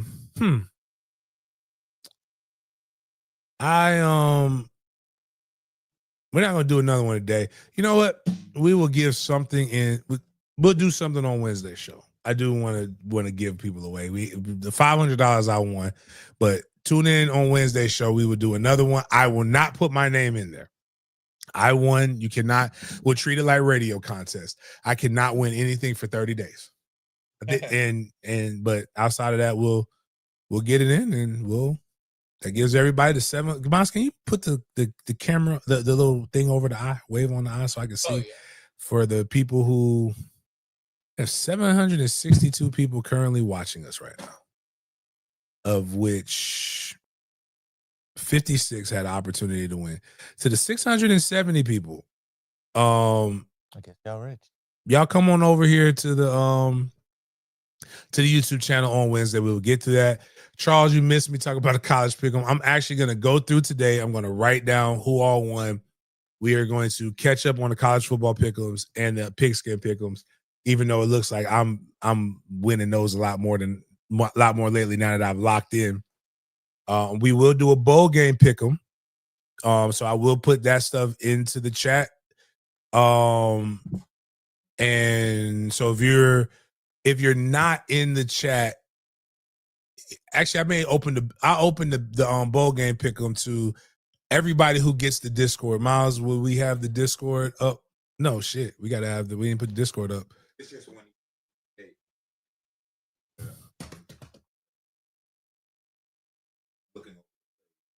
We'll have to probably do tomorrow.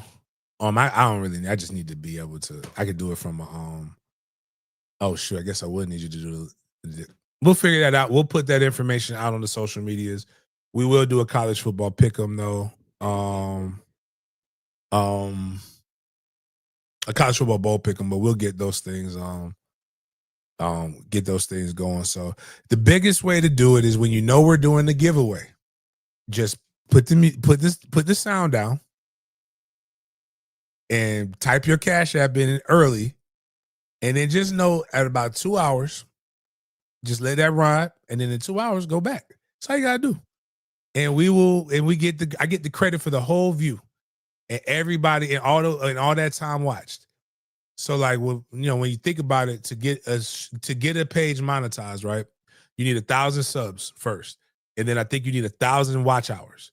So even if we have 1,000 people, subscribed to Big Games Gridiron and only 50 people watch a show for 2 hours, that automatically gets the views monetized. Adrian, who's the member winner? Adrian doesn't know who the member winner is. That's interesting. But the member winner was reached out to already. So on that note, I really appreciate everybody. We'll try to keep some of these things in here. Jim Dorsey played James was the member winner. It's because it's donated to a good cause. Cause I want a nice house. Cause I need stuff.